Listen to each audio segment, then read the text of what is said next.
Do you remember where Trump got the tariff thing from in the first place? Do you remember like when and why and how we started talking about tariffs in the first place? It was in his first campaign for president. Trump didn't really have any formal economic advisors.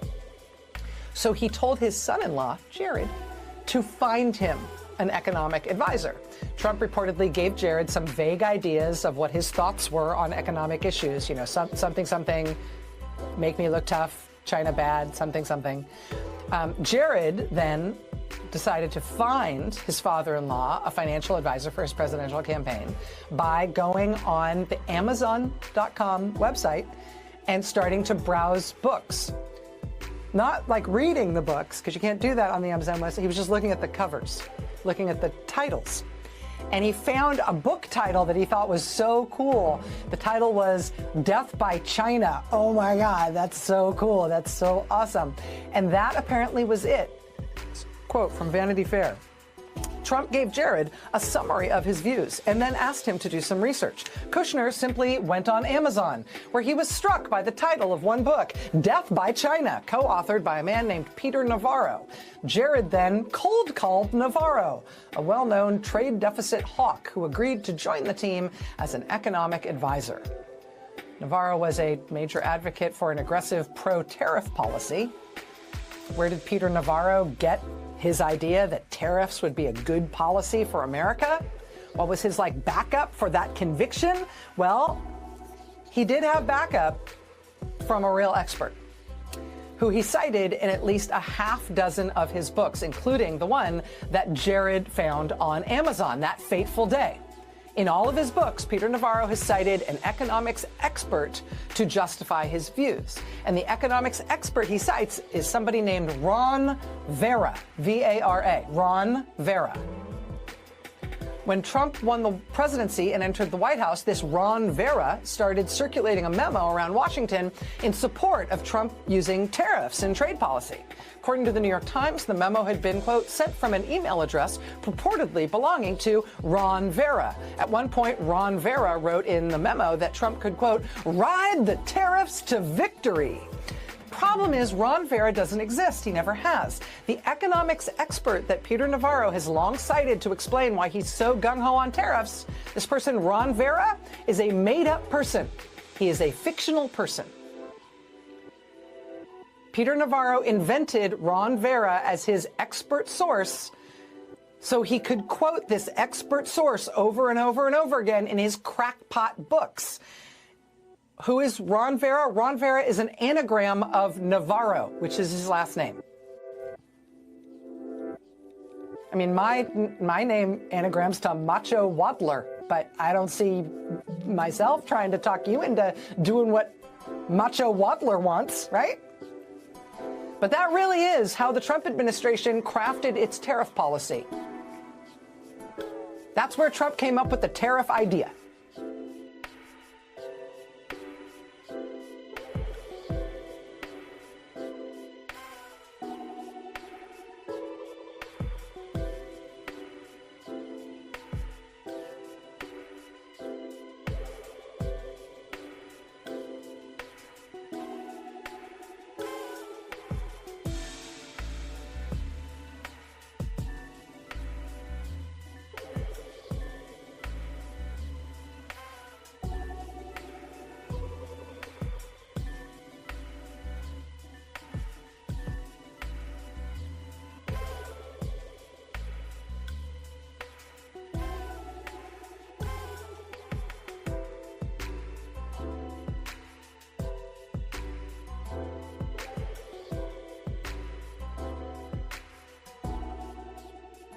was that?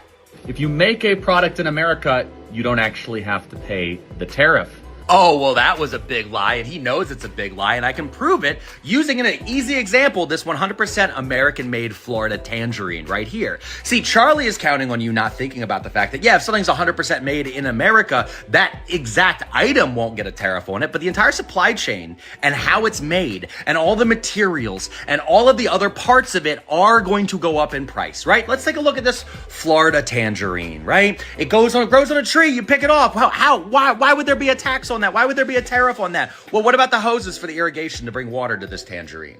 What about the tractor that's used, as these are put into the back of a tractor and then driven off to the supply area so they can be packaged? What about the bags, the netting that these are put in, right? Is the netting made in America? You know, when you buy tangerines at the grocery store and they have that little plastic netting around it, 10%. It went up at least 10%, the price of just that netting alone. Where's the label made that goes on that netting, Charlie? And then let's go talk about the rest of the supply chain. The truck that you needed to go put this tangerine at the grocery store.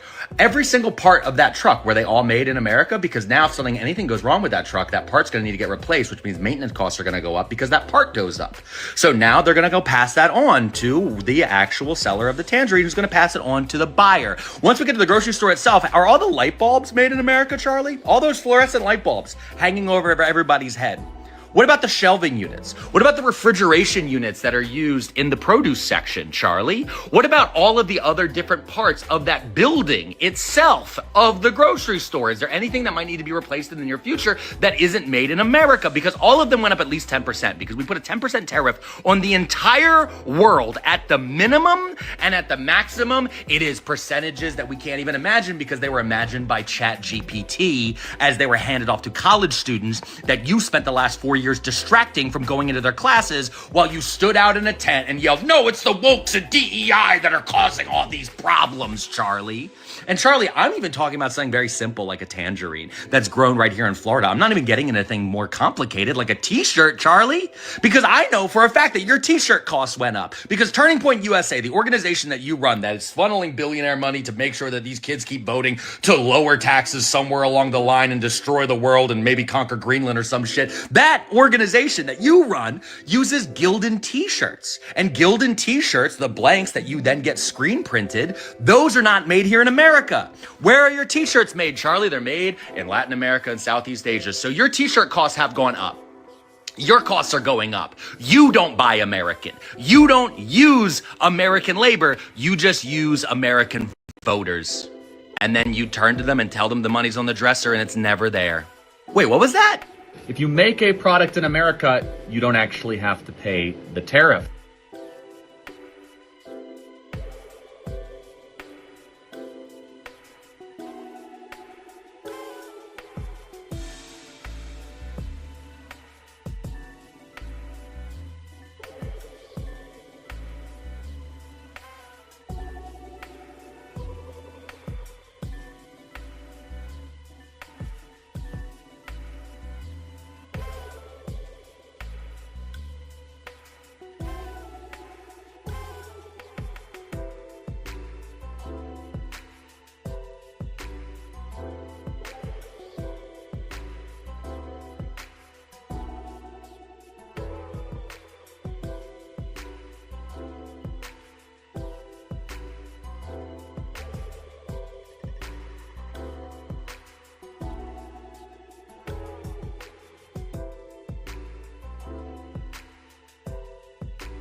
people, these are ICE hanging out in front of my client's house. So we're gonna see what's up. Oh, it's too early for this, y'all. What's going on? Who do y'all represent? Who do y'all represent? I'm the family lawyer here. Okay, guess my name. Yeah, do you? Yeah. Okay, who do you represent? HSI, Homeland Security Investigations. All right, what's going on? We need to talk to her to make sure she's doing okay. Who? That's not her. I work for her. Yeah. We're looking for Amy. For what? We're doing a welfare check on her to make sure she's doing okay. That's what's the basis? Listen, I can tell you. Okay. You're court, aren't you? Yeah. Immigration court case has been closed by the judge. We're just waiting on what are we waiting on? Just for the priority date. Priority date for her green card. She can request her green card. Perfect. We still need to talk to her. Okay, I can set up an appointment at my office. We can do that. Perfectly fine. You got a card? Nah, but I can give you my name and number.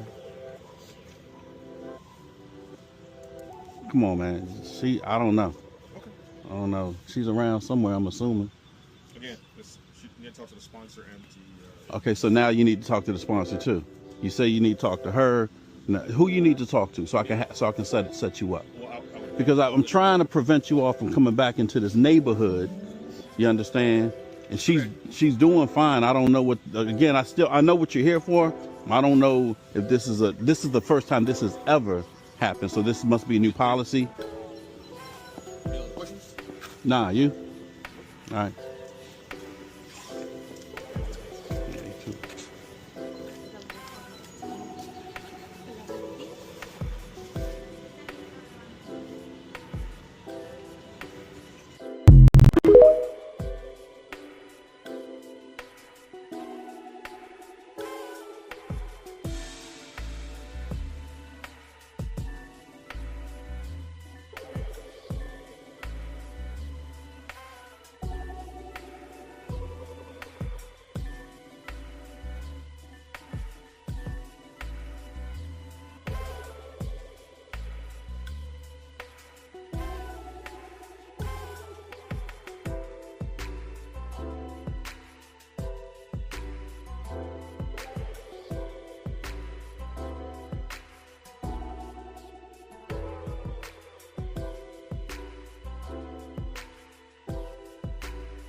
On Sunday, Customs and Border Protection at the Detroit Metro Airport detained a lawyer, a U.S. citizen, representing a pro-Palestinian protester facing a felony charge stemming from an encampment at the University of Michigan, Ann Arbor. Civil rights attorney Amir Maklad and his family were returning from a spring break trip when he was detained and asked about his clients and asked to hand over his cell phone. He's based in Dearborn, Michigan, and is joining us now. Welcome to Democracy Now!, Amir. Explain exactly what happened. Well, good morning, Amy. Thank you. What happened is I was returning home from spring break with my wife and kids. And as I approached the passport control desk, an agent asked if there was a TTRT agent available. I didn't know what that acronym meant, so I did a Google search, and it meant Tactical Terrorism Response Team.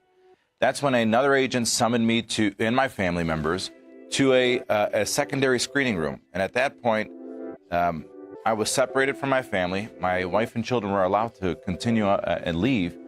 But what happened next was quite interesting to me. It didn't seem as if this was a random stop or a routine search. This was targeted. The special agent that approached was wearing plain clothes. He knew who I was. He knew that I was an attorney, and he knew that I had been representing, individuals in high-profile cases as of late, which was a reference to the case of Samantha Lewis. Samantha is one of my clients who has been charged in the encampment at the University of Michigan in Ann Arbor.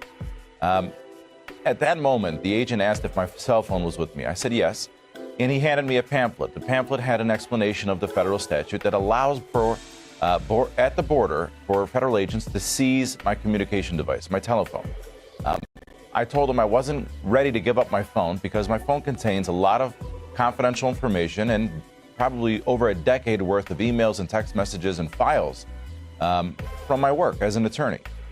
At that point, he brought in a supervisor, and the supervisor indicated to me that if I write down on a legal pad everything that I believe could be privileged, we won't go through that. Otherwise, we're taking your device. Knowing that the government could take my device, I still pushed back and said, no, I'm not going to engage the government in this exercise of writing down what could be confidential and what could be privileged information. That's a futile exercise and an impossibility to do in this setting. Last, they come back to me and say, look, if you show us your contact list, we'll give you your phone back. Otherwise, we're taking it. And so at that point, I acquiesced. I said, okay, I didn't want my device to be taken by the government because in other cases, I've known that the government could take your phone for days, weeks, or even years in some extreme cases.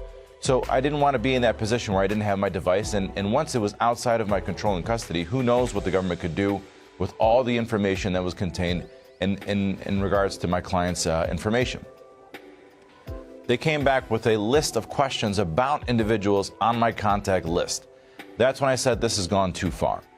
I cannot divulge whether individuals on my contact list are going to be clients, friends, or otherwise. So I told them whoever's in my phone is going to be a client, a friend, or a family member, and that's all I'm going to engage in. And the reason why I feel that this was a targeted approach is because they knew my history. They knew my travel history. They knew that I had been traveled overseas several times in the past years. They had a whole profile about me. And that showed to me that this wasn't something that was random. This wasn't a routine search. This was targeted. And the fact that they brought up my cases, including the high-profile case that I'm involved in right now, showed and was, to me, an intimidation attempt. It was an attempt to dissuade. And when I look at what the current administration is doing, they're attacking attorneys. They're attacking immigration lawyers in federal court for what they claim to be as frivolous filings for asylum seekers. They're attacking big law firms in Washington, D.C. Through executive orders. And so this is another example of our current administration pushing back and trying to stop the individuals who are speaking up on the war in Gaza. Our client in this situation, Samantha Lewis, has decided to take a position in the University of Michigan encampment case to fight back. That case is involving the criminalization of free speech. None of those students were engaged in anything that was violent. They were peaceful demonstrations with an encampment. And the campus safety police came in with a very strong showing of force, wearing riot gear, holding batons, and engaging in mace and other type of chemical repellents, and started busting up this encampment as they were walking in unison in riot gear. And whatever was in their way, whether it was a tent, a desk, a chair, these officers were using their batons and showing force and destroying anything in their path. And that included protesters. And those who resisted that were charged with felonies. Now, I mean, is the border some kind of no man's land? You're a U.S. citizen. You're an attorney. Our phones now contain so much information, it's like police coming to your home and demanding to get in, right, into your office. Do they require Absolutely. a warrant? And why didn't they in your case? You are a U.S. citizen and you're a lawyer. I was born in Detroit, Michigan. They do not require a warrant. They can have a warrantless search without probable cause, without any reasonable suspicion.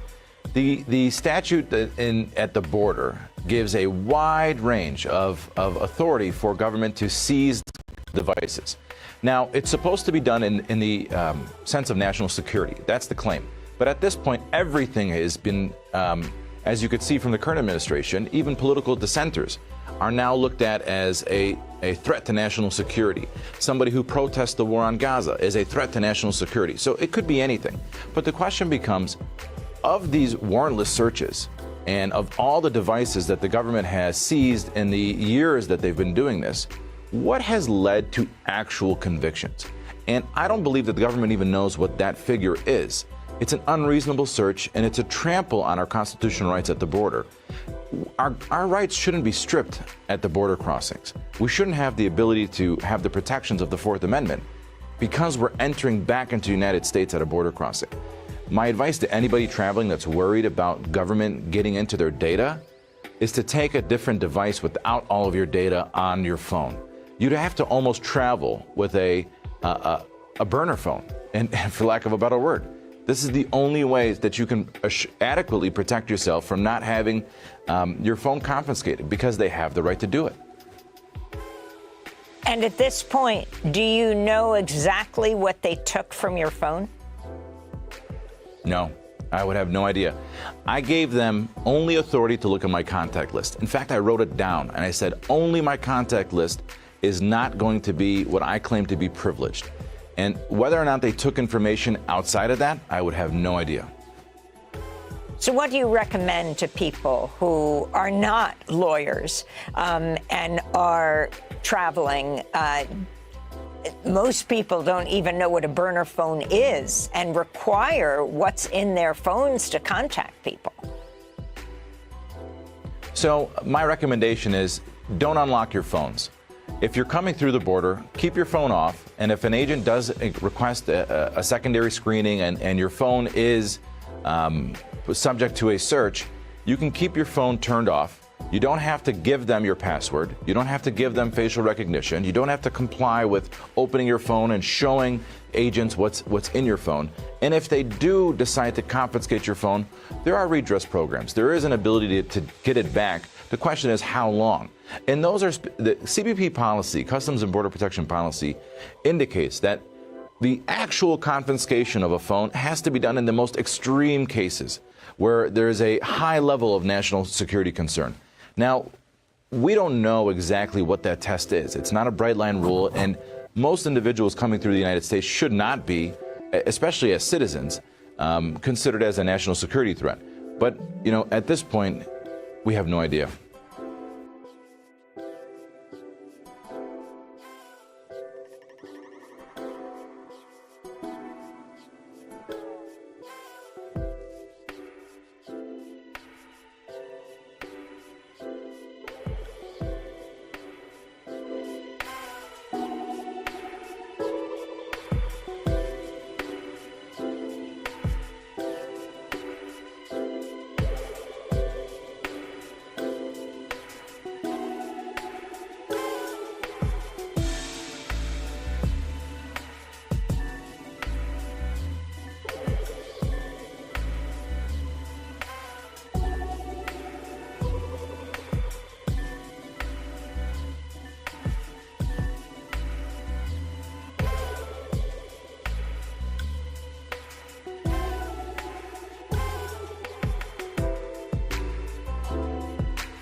Trump thinks that trade deficits by themselves, and in particular trade deficits in goods, reflect somebody treating us unfairly.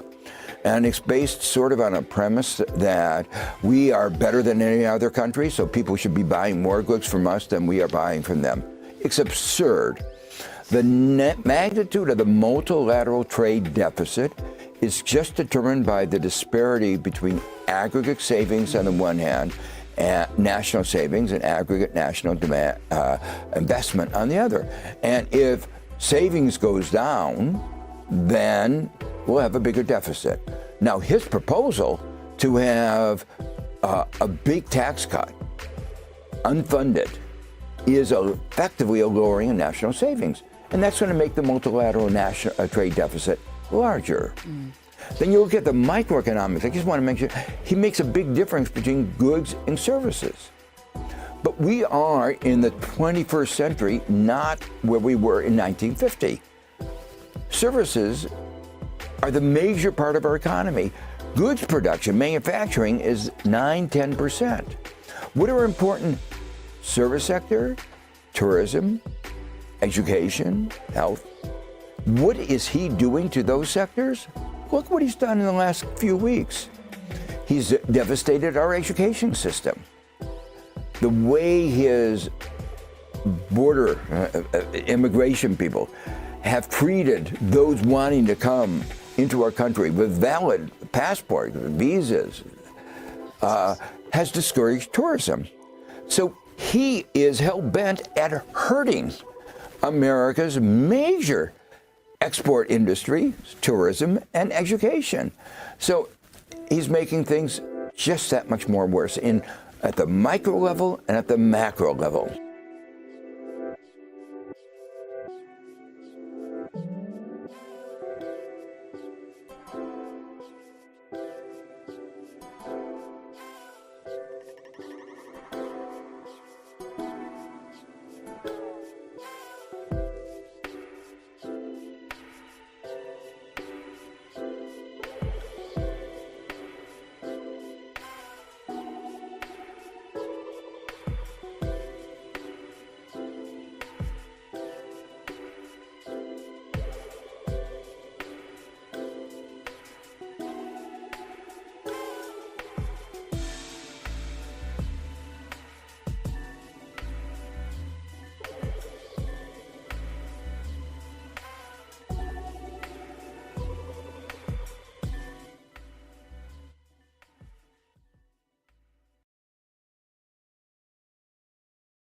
Work that we're doing here is not going to stop when it comes to these type of discussions. It's going to be for us and by us here on this platform when the media is telling us to look the other way. Your support is what helps us move forward. Join patreon.com/like it or not. Help us grow. Like It or Not starts now.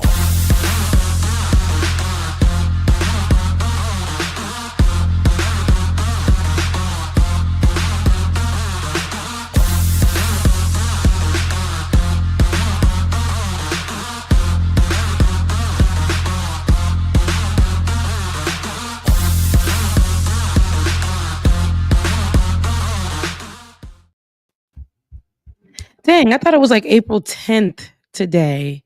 I don't know why that came to mind. I had to change the date, but good morning. Am I loud? Yeah, good morning and welcome to Like It or Not, where we're free to tell the truth. And not care who doesn't like it. Sorry, I didn't mean to be so loud. No, but it gives loud because it's just the face of what looks like it's you, but it looks like your son.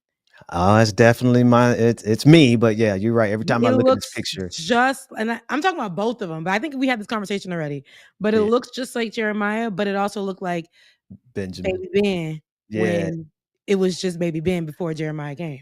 No, especially because Jeremiah has lost his 2 front teeth now, and so he's rocking around here. It's so adorable. It's crazy. Kids are the cutest things, right? I mean, yeah, until you got to snatch them up, but yes, absolutely. Right. And people should be snatching up their kids. I mean, not in a way where it's abusive, but people should be snatching up. You gotta give parameters, but they're cute until they break the boundaries. Because then they're like, "Shut up, mom! You." Exactly. Listen, it gets crazy. I've seen it. The other day, I saw this baby getting upset. I was on a run. I went on a run, and I saw this child getting upset with his mama. And yes, they were. And while this baby was being pushing I was looking, I'm like, maybe that's a dog carriage. Because, where I live, they have those things. And I'm like, maybe that's a dog carriage that the baby is pushing. Baby had to be about 3. And getting upset because he couldn't push from the sidewalk to this area that became gravel and was just, when I say rocking that carriage, only to see it had to be a baby that was 5 days old in there. And a 3-year-old parent was like 12 steps behind, like too far. I'm talking about that 3-year-old was upset. And the parent was just smiling. I'm like, there is a baby that is fresh out of somebody's womb in that carriage being pushed by a 3-year-old. And this carriage could tumble over at any moment. Left the baby carriage, ran back to the parent and was like telling, get the baby carriage, like the 3-year-old yelling at the mama. I couldn't believe it. I wanted to go reprimand everybody involved in that. But so yes, kids can be the cutest little things, but little terrorizers. So you have to put them in position. I'm not a mom yet, so I wouldn't know. But I do see people who are parents and what they got to go and deal with. It's crazy. But it's a I often wonder, why would anyone have children? I want them because I want to see what it would look like. Like, I want them because I want to take care of. And I need to qualify that because I absolutely love my kids. But it's just it's the complexities of how much you love them and how it just rips it. I don't know. It's like a nonstop anxiety-inducing experience, especially as they get older and they want to go and just be and live and do what they want to do. And it's like, oh my goodness, my baby. You got to let them go. That's hard. You got to let them grow. That's hard. And then you think about how crazy society is. It's like, wow. That's the worst part about it. Yeah, but they're cute. Especially when they're snaggletooth. It's amazing. I love that. I love that. I think about those things too. And there was I have been somebody who benefited from the system at some point when I wasn't ready to be a parent. And now I'm like, you know what? I really want to be a parent. I'm old enough. I am in a place where I want to be, but here goes me, a little old school with it. I want to be married. And then bring a child into the world because the people are crazy. Partnerships seem to be something different than what I grew up seeing and all the other things. But I want somebody to be in the household. I want a 2-parent household that is healthy. Just because you have a 2-parent household don't mean it's healthy. But I want a 2-parent household, but I really, really would love to raise up a kid in a way that makes the internet upset, because the internet is upset about Issa Rae, which I do want to start with, but that makes the internet upset that you worked hard to make sure your kid didn't have to go through what you went through. I want to be able to give my children that opportunity and I'm grateful for what my immigrant parents did for me in America, the best that they could. At some point, we were even living a suburban life, right? And that lasted as long as it could. And, I'm grateful. I'm so grateful. We even lived a life where my clothes came from the thrift store. I still love to thrift to this day. Love it. So, all the things. But my child, I really don't want them to be a part of a system that tells them you're Black, you don't deserve, you have to struggle a little harder, nothing. I want to work hard enough and get to a place where when I have children, there's no suffering. I know there's going to be suffering. Now, don't get me wrong. When I say suffering, I mean like in their living situation where I'm able to give them healthy living, insurance, all the things. And I know that I might have to work a little harder, but somebody worked harder for me way, way, way back then for me to be where I'm at, right? So I want to be able to do that for my kids. But I know the system is trying to work a little too hard right now to make sure that Black folks don't have that in some shape or form. So that's the part, Rebecca, is like far be it for me to discourage anyone. I would never discourage anyone from having children and expanding their family, because it is when and you've known my family, I mean, since Jeremiah, right? Or even a little bit before Jeremiah. And things have gotten so immeasurably more insane since that point, to the point where I'm like, I honestly high-key respect anybody who pauses and thinks twice about bringing a child into this crazy behind world. No, absolutely. It's, And even speaking of that, this crazy behind world has a lot of twists and turns that it takes. Because with us with you being a parent, with me wanting to be a parent, with them trying to take away a lot of the innovative ways that people can become parents if they can't become parents naturally, them taking away programs and benefits for the programs that they have in place that for kids that are not wanted by parents, they put them in a system that puts them in a system that keeps them in a system that keeps them in a system that keeps them in a system for them to create narratives that blame the child. Yes. And I don't like that. When it's America that does the child wrong. And they force you to either have these children or put them in these broken down programs systemically. I have a best friend whom I love. Shouts out to my girl. And she was taken away from her family by the system. She's she's an immigrant. And they forced her they took her away from her family. She was literally on a trip here visiting. This was in the 90s. She was on a trip here visiting. The neighbors said that there was some child in this household that doesn't have papers or whatever. They took her. The system came, and this is in the 90s, took her away.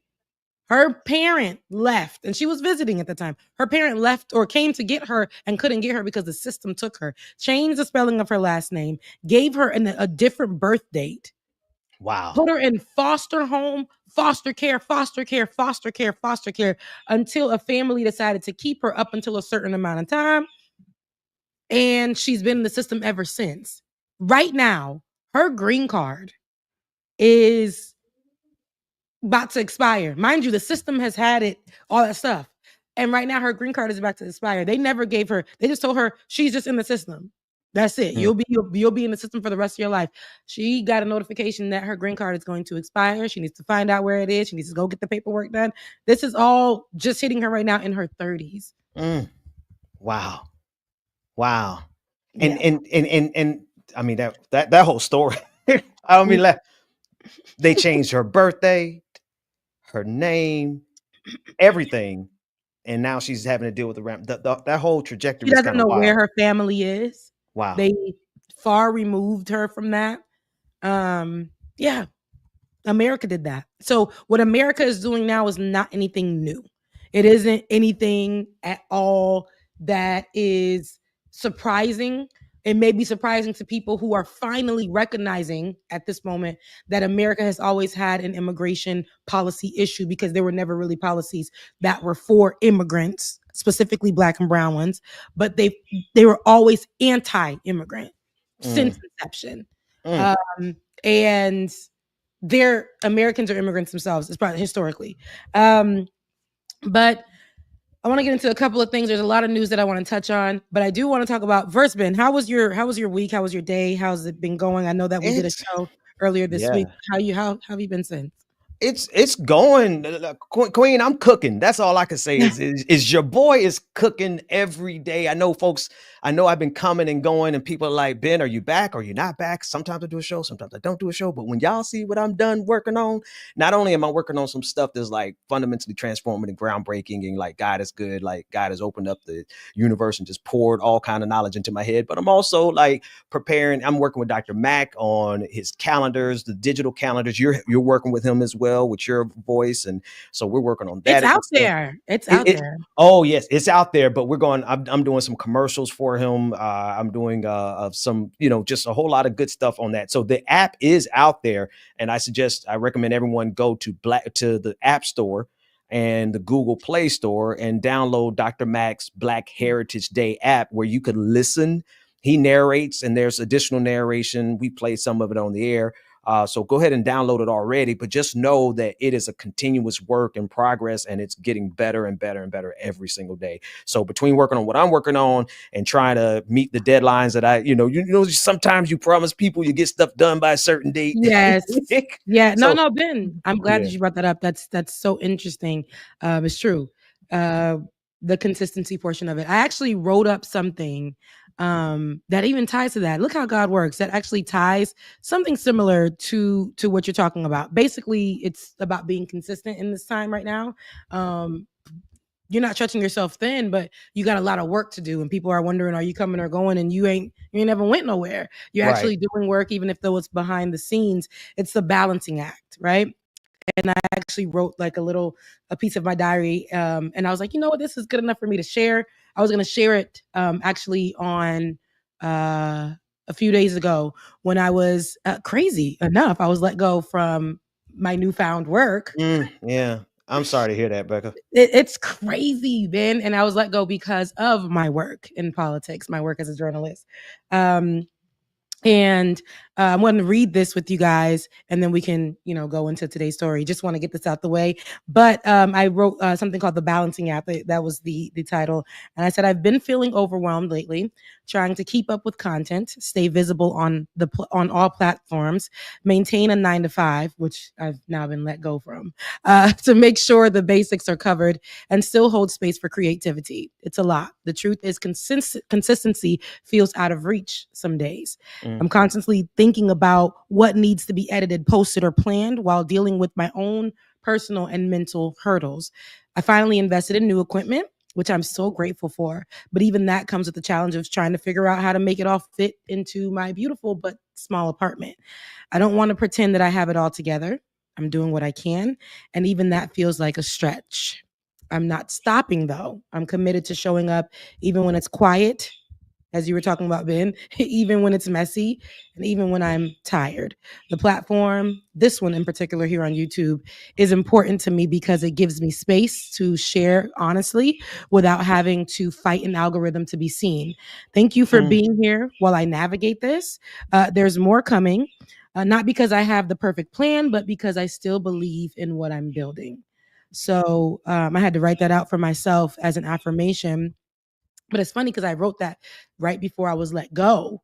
The next day, I had been let go, and it was crazy.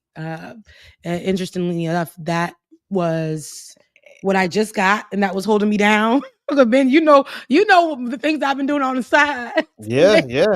Yeah, which is crazy. Like, it's hard when you get fired from certain types of jobs. You like, wait a minute, I ain't want to work here in the first place. It's so crazy. I'm crazy because I'm here smiling, but immediately I thought, yo,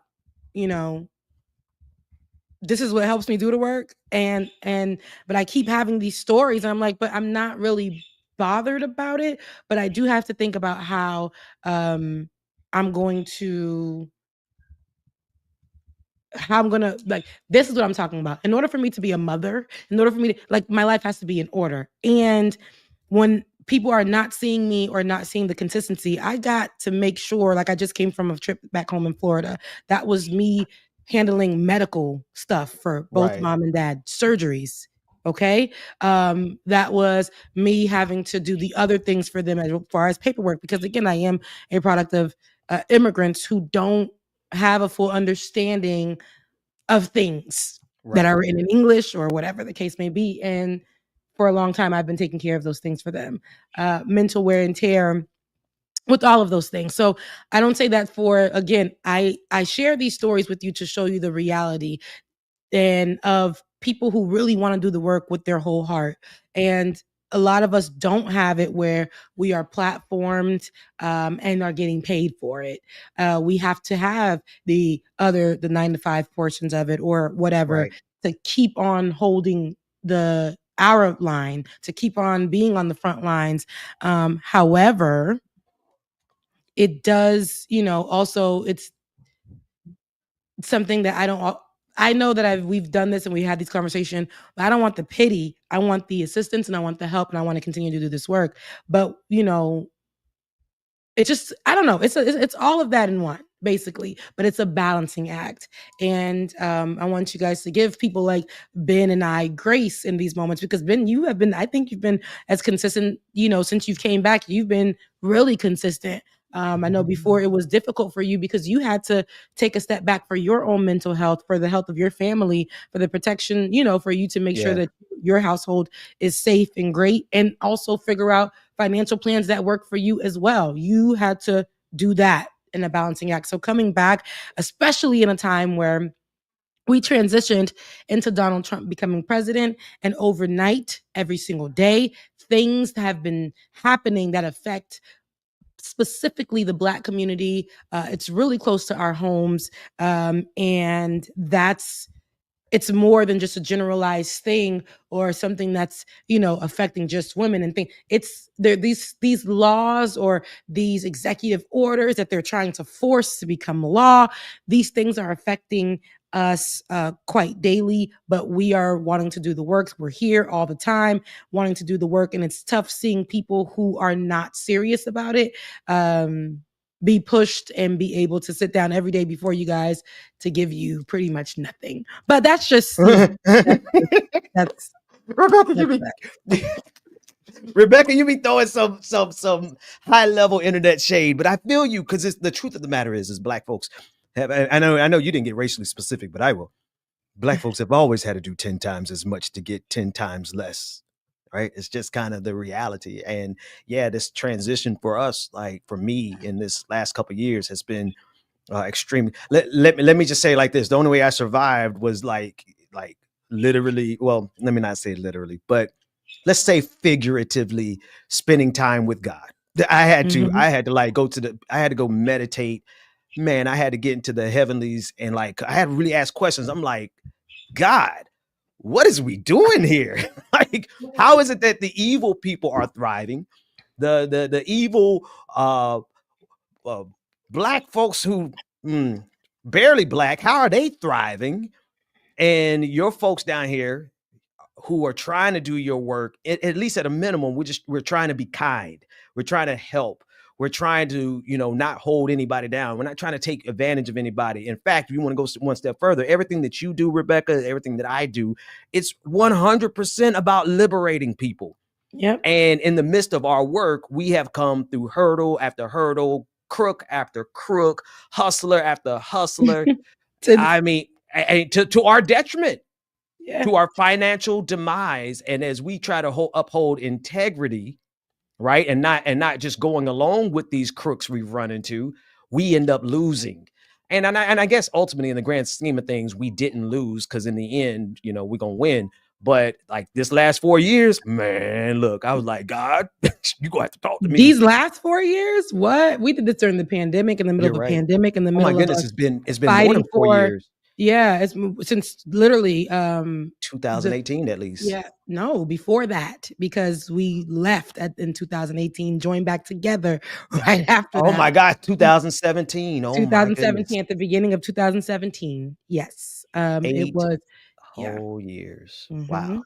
Absolutely. Literally the beginning of Donald Trump in his first reign as president.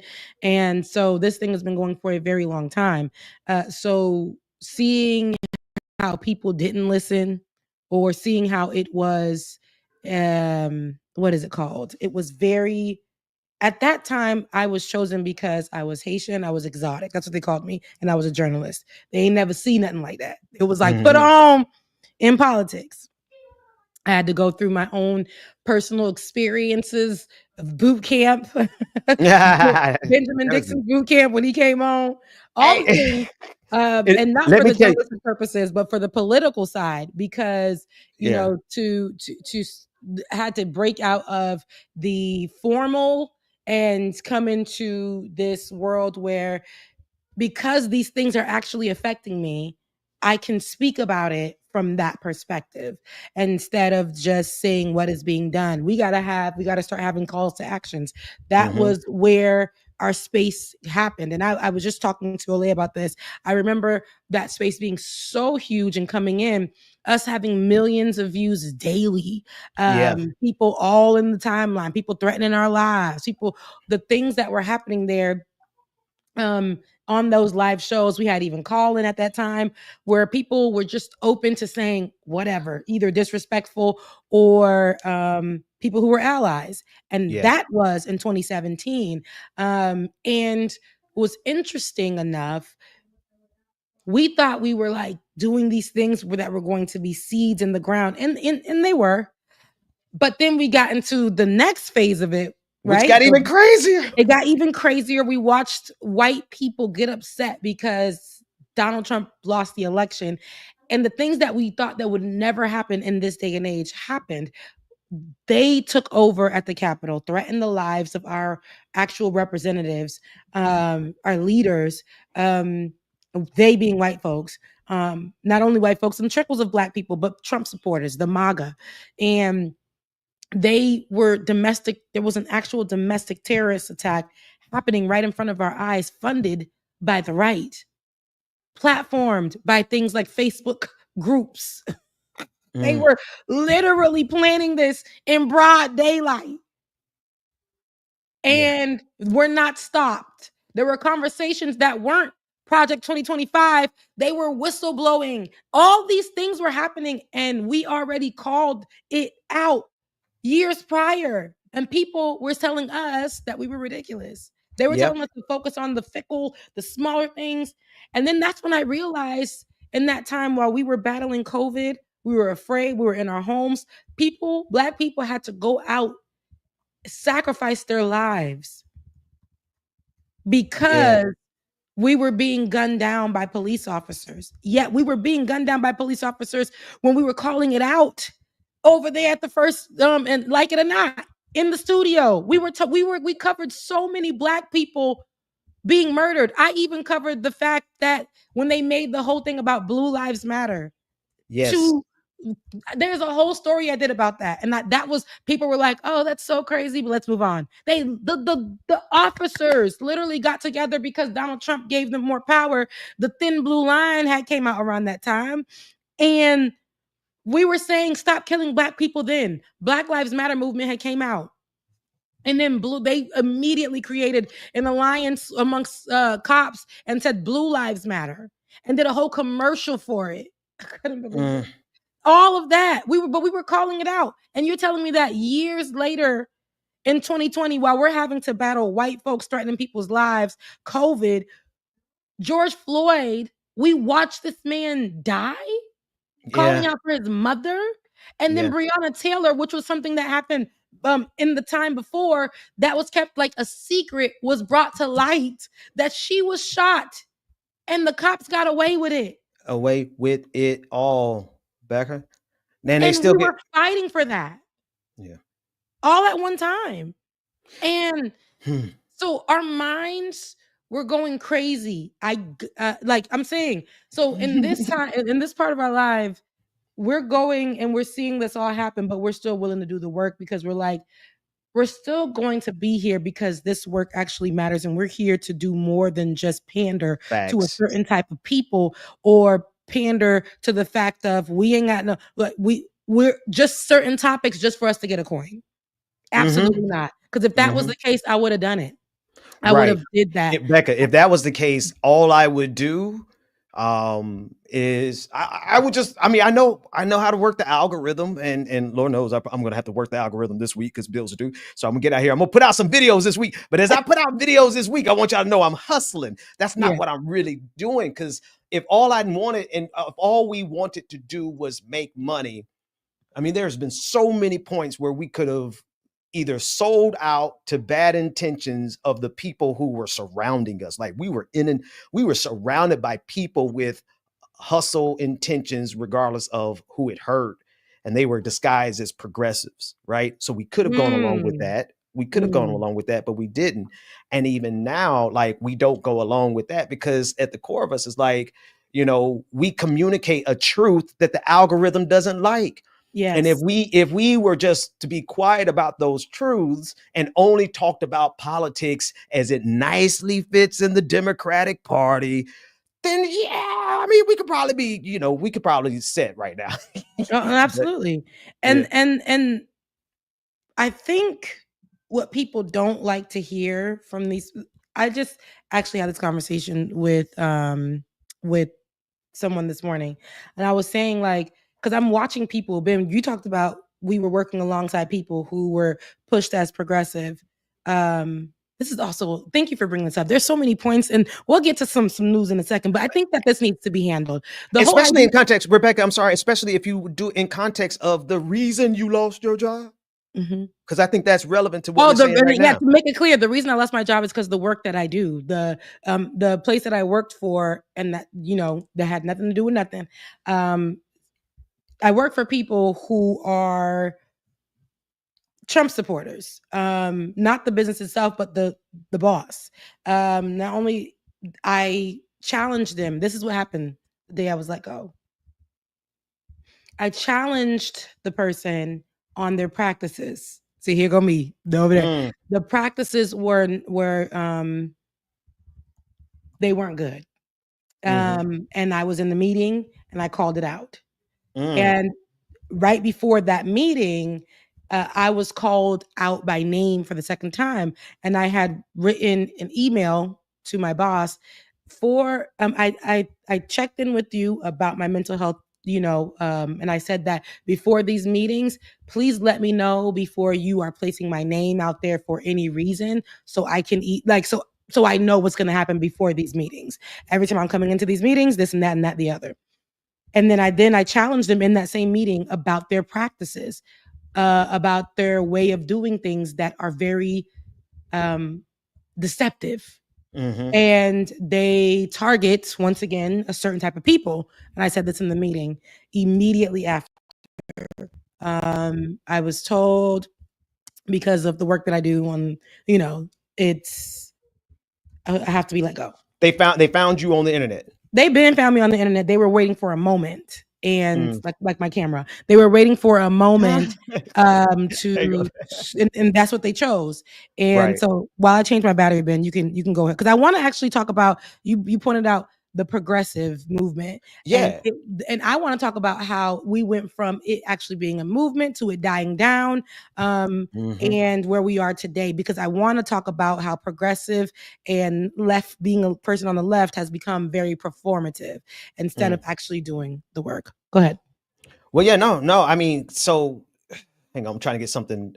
Oh, David, are you still here? Because the screen is going on and off. I thought you were gone.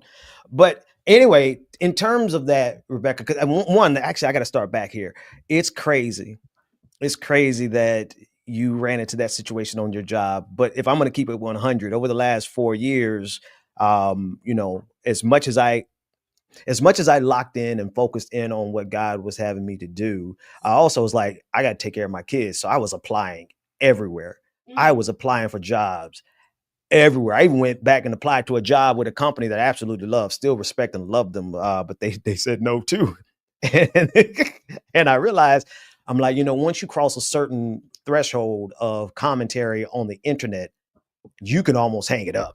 Yes. Right? Especially if you're not nicely within the whatever's mainstream at that time.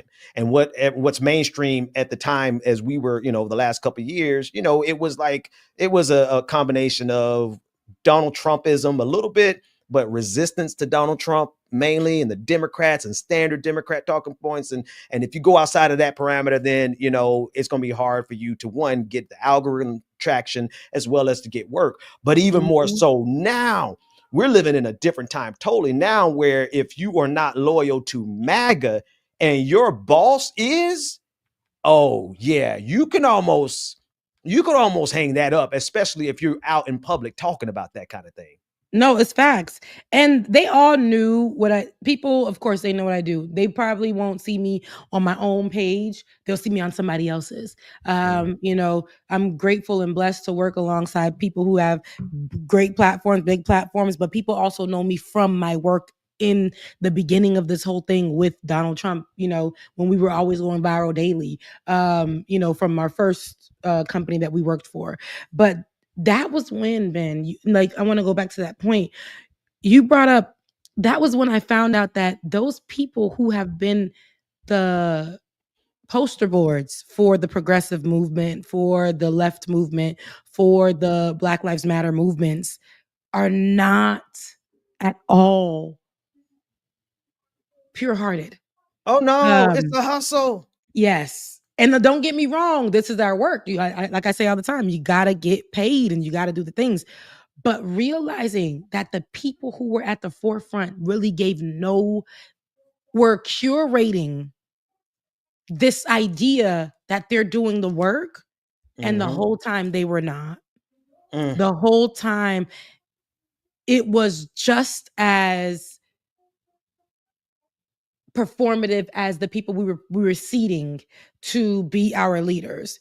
Like when I think about actual leaders and fights, when y'all mention, when we mentioned Dr. Martin Luther King, who had his problematic ways, he was willing to walk outside and get assassinated.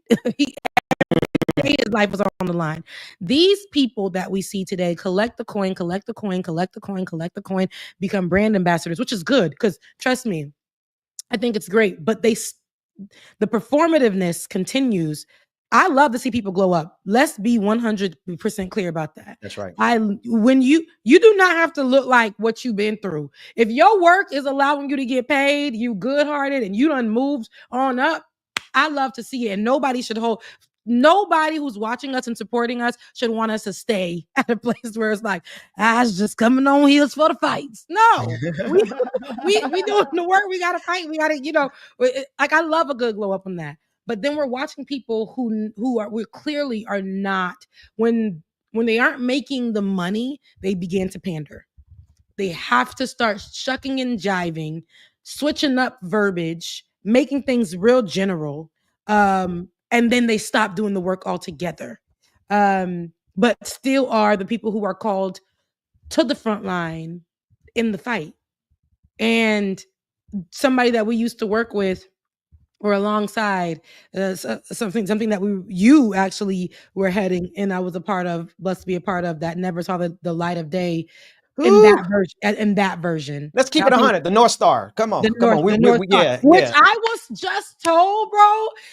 Ben, I was just told that the North Star has made its way. It has like a platform on behind a paywall. And I said, wow. The North Star is behind the paywall. And I don't know, I think it's on Patreon. I don't want to get that wrong, but it is behind the paywall where he does it like a podcast or something. I'm not sure. But to use a formula he never came up with. This is what I'm trying to say. I watched you make that thing from scratch. I saw you in the documentation. You sent it over to me. The idea, what you did, who you pulled in, who you worked with, even in the city, the drives you were making up and down the street, looking for stuff, how we repurchased the same place. You used the funding for good, at least your portion. Repurchasing a place that literally let us go for doing Black coverage about what Donald Trump was doing in that time under Donald Trump's presidency, because we decided to focus while working for them white folks on doing Black coverage in that time. They let us go. Yeah. And they left that studio sitting there. And Benjamin, if y'all don't know this, I'm telling y'all a story. This is what happened. Benjamin P. Dixon purchased it back. That was pretty smooth. I ain't gonna lie. That was like, he said, you know what? The same place that y'all had us slaving in, saying our stuff looked like BET, telling us not to do none of this stuff no more. He used the funding for good, purchased that studio back, had people in there, great people who were former journalists, people who had journalism experience, all the things, production experience. It was high level. And we were having our news meetings. We had the offices set up. It was beautiful to see. And going back in there, it was like we were reclaiming a moment. And I was like, dang, Ben, I really watched you do this. You even contacting who's the originator? Let me not sound crazy. Who's the originator of the North Star? You contacted the family. Oh, the family. Yeah, the family. And made sure to get the okay. And you did. Yeah. And you did. And that's what I'm saying. The work that we were doing there that never saw the light of day. And somebody else got all the credit for it. No, not all the see, I don't know how much of this I could actually see online, but I don't even really care no more. Not so much the credit, but the critical funding that was necessary for this moment. Can you imagine if we had a successful run over the last how many years since the North Star?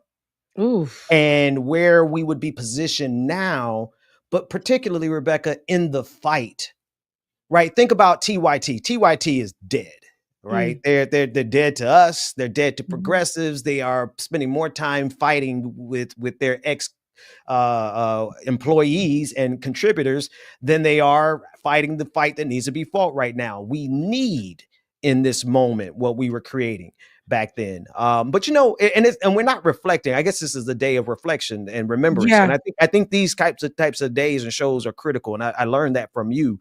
Right. We have to pause and reflect, because anybody in the audience right now who has been with us any significant amount of time, whether it be 4 years, 7 years, 8 years, yeah.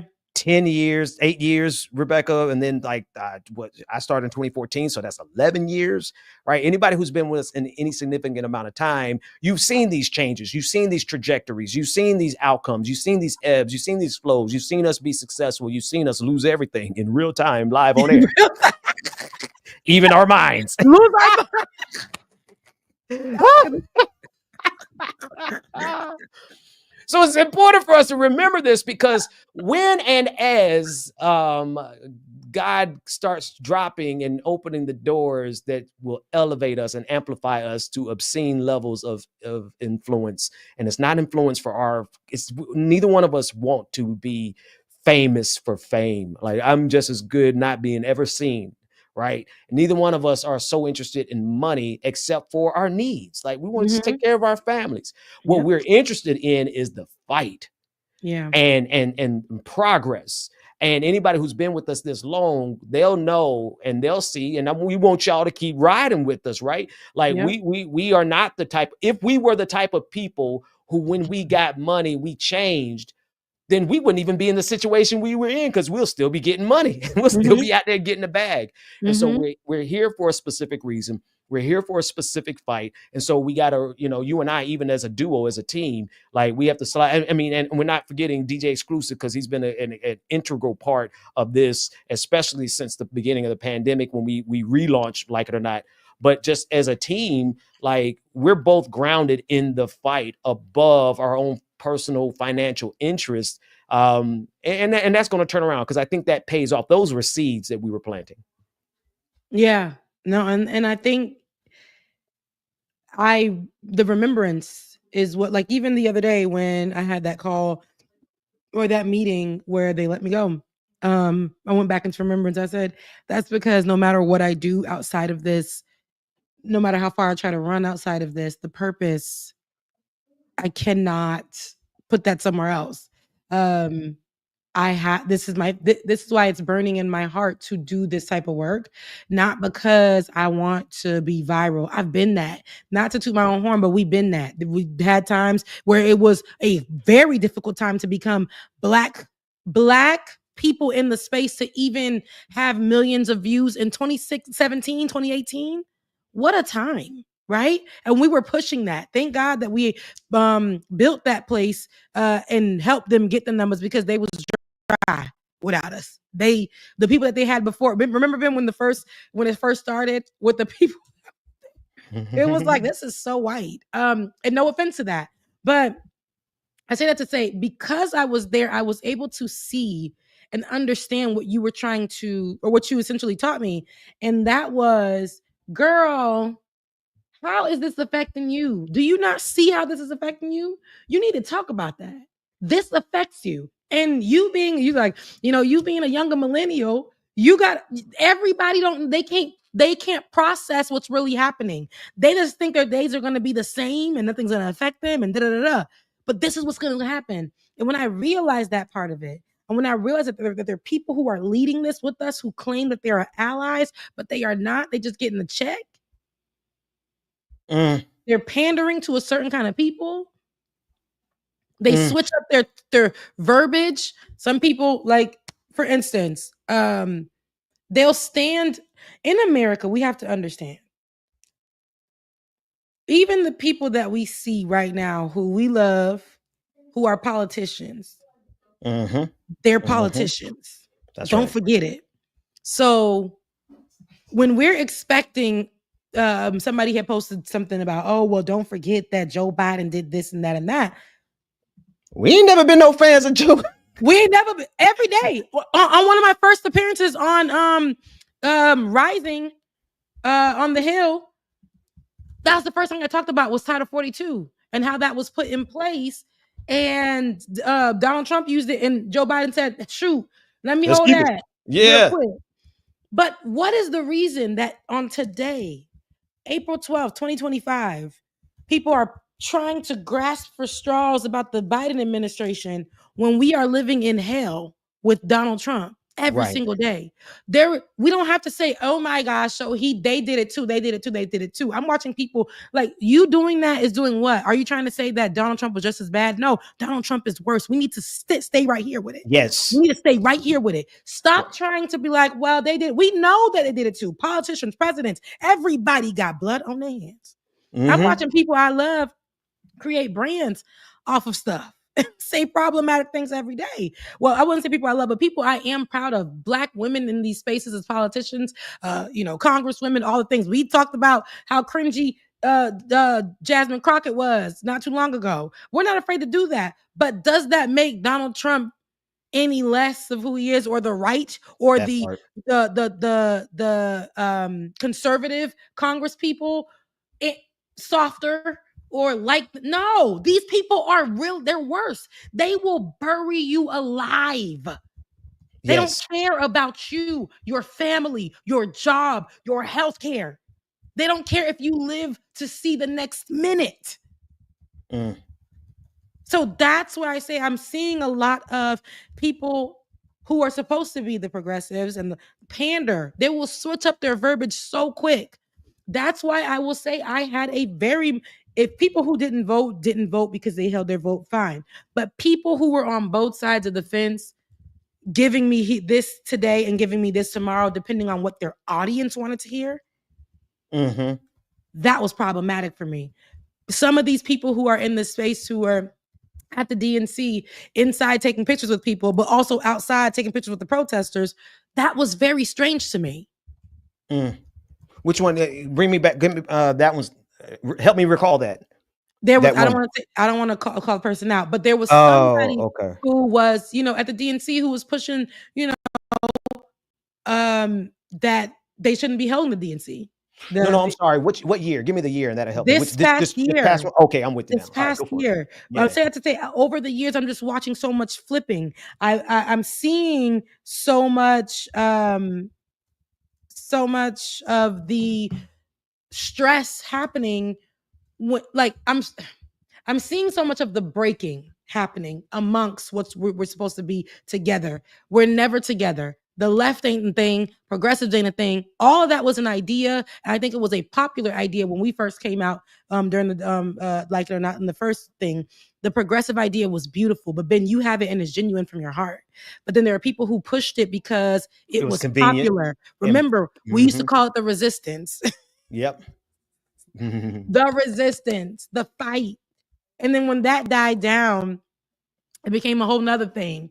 It's like we just tattoo a name on it, and then we're outside and we're looking for, and the left is looking for this idea that, and it's not all the left, but the left is it's just the problem in its whole framing, because nobody right now really wants to do the actual fight. It's algorithm, it's picture taking, it's like nobody is willing to do. It's like you gotta be popular, and you gotta and if you're not popular, you gotta bend it a little bit and pander a little bit and not really choose a side to stick with it, even when everybody may not like it. That's okay.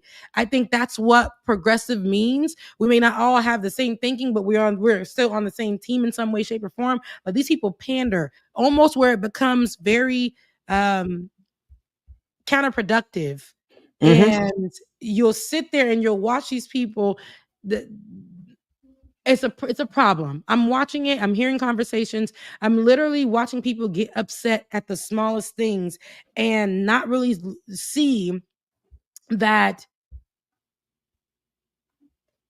your verbiage about Donald Trump right now to people is making them think that they're not going to vote in this next election as well. Let me not care about what's going to happen for the next 4 years because it'll still be just as bad. Oh, you're talking about, oh, see, now this is something that, if you don't mind me jumping in here, because Go ahead. this is something that's a little bit triggering, and I'm hearing you piece it together, right? So there's a subset of people on the left in the progressive spaces who like to, number one, and who, this is nuanced, and I hope the audience, and I know you guys can follow along with us, but I just want to make sure I state it all. Number one, we ain't no fans of Joe Biden. I got to start there. I voted for the man because I prefer what we don't have, what we I prefer what we could have had, not what we currently have. We look at what Donald Trump is doing, and you ask me why I would have voted for Kamala Harris. Well, I vote for Kamala Harris for several reasons, in addition to and above the fact that she wasn't Joe Biden. But if we're gonna go back to Joe Biden, and neither one of us on this show a fan of him. And one thing I am frustrated with is the number of people, like you said, who are still trying to do two things. Number one, there's still people who are trying to cover for Joe Biden. And why are we even talking about him? He's gone. Let him be gone. We ain't got to celebrate him. I will always remember what he did in Gaza. Number two, you cannot tell me that what we are in right now is not immeasurably worse. Joe Biden committed the genocide of Gaza, right? What Donald Trump is doing is destroying our entire capacity to fight back against the genocide in Gaza, to fight back against anything that's happening on the international stage, to completely and totally neutralize the ability of Americans of any class, of any demographic to organize and fight. Right? They just got approval to deport our brother from Columbia University, right? And all he did was criticize Israel. Right. And so we can't do two things right now in this moment. Number one, we ain't got time for nobody who's still making excuses for the Democratic Party, making excuses for Joe Biden. And we don't have any time for anybody who's trying to say that Donald Trump ain't worse. Yeah, he is. We have to be able to say that. And I think that was the problem. So I have like some notes here, right? That I had written down because I was going to do a segment about this, but I want to talk about this. The 2016, like the progressive energy, we know that it was a thing. Bernie Sanders, remember that? The whole rise. And that was like the grassroots people was coming out of nowhere.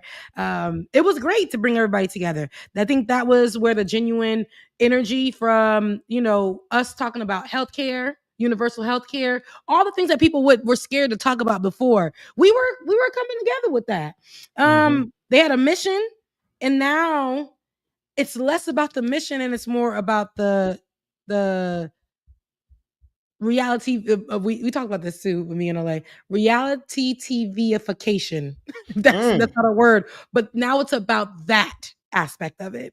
You gotta drop merch, do like 6 jobs to get your word out there, do a little bit of spicy clap back. It ain't even you. It ain't even your personality. But you got to do it. But you got to do it. Like you got to do it. Then it's like I think when the left became, because the right has always been covered by they cover each other. The left don't got that. They know they'll see their people and they'll be like, let's continue to push this person. Let's give them branding. That's why Candace Owens won't fail right now. She failed for a little bit, ran to us, and then went right back to them because they was like, no. Come on back, my good sis. We need you to continue to shuck and jive. Diamond and Silk. Those are people that came under the first regime of Donald Trump. And one of them gone, dead and gone now. These are the people that come on the right, but we have some of those people on the left. And I think it's the same thing, but it also doesn't work the same. We're seeing people literally before our eyes tell us that our eyes are lying.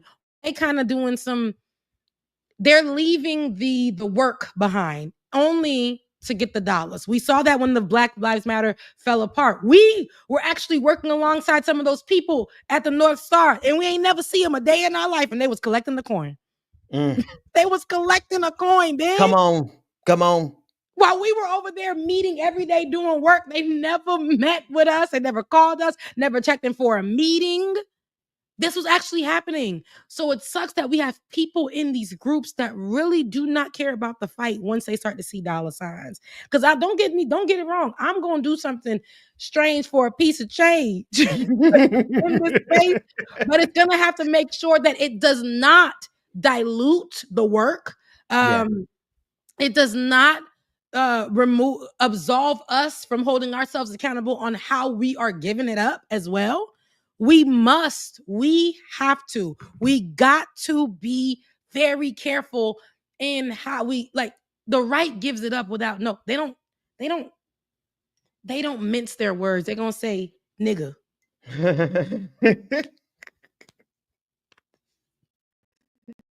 And that's it. Us, we're like, well, Black adjacent, Black, non-white. It's like, no, continue to do the work. We need to make sure that we never pander to people. Stop it. I know it does pay, but pandering is what's going to cause us to have another 4 years where people like Donald Trump or his administration skate in. We got to do the work. This is what I was saying.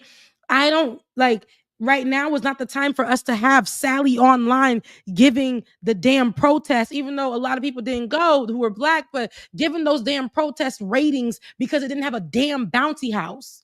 No. So performative allyship has replaced the real organizing.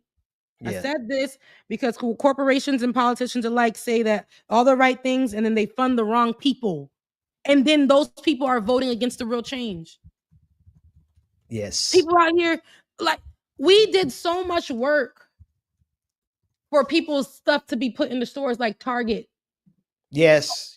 And all this stuff. And immediately, because the stakeholders didn't understand, if they support a little bit of change and positivity and togetherness, that will affect their pockets.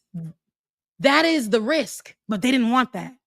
So immediately, these businesses that swore up and down that they are going to finally do some change in America, put these Black people who will probably never have the opportunity to have this happen to them, but to put their stuff in stores. Now they're saying, you know what, nigga?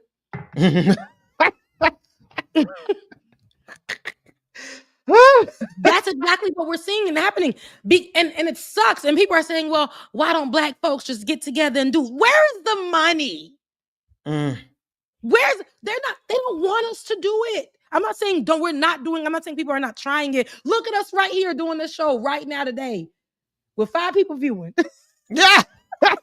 We love every one of y'all. We love all 5 of y'all. We're so grateful for every one of y'all.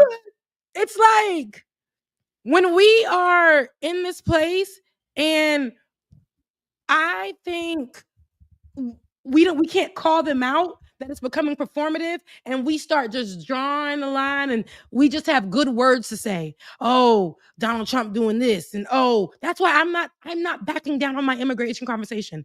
I've been talking immigration since the day I settled in that chair over there in that town where we did Like It or Not the first time. I will not remove myself from the immigration conversation. People want me to let up on it. I won't, because you know why? This thing has been happening. Donald Trump has been literally saying what he was going to do 8 years ago. And here we are 8 years later. And every single thing he threatened us with is happening. Wait.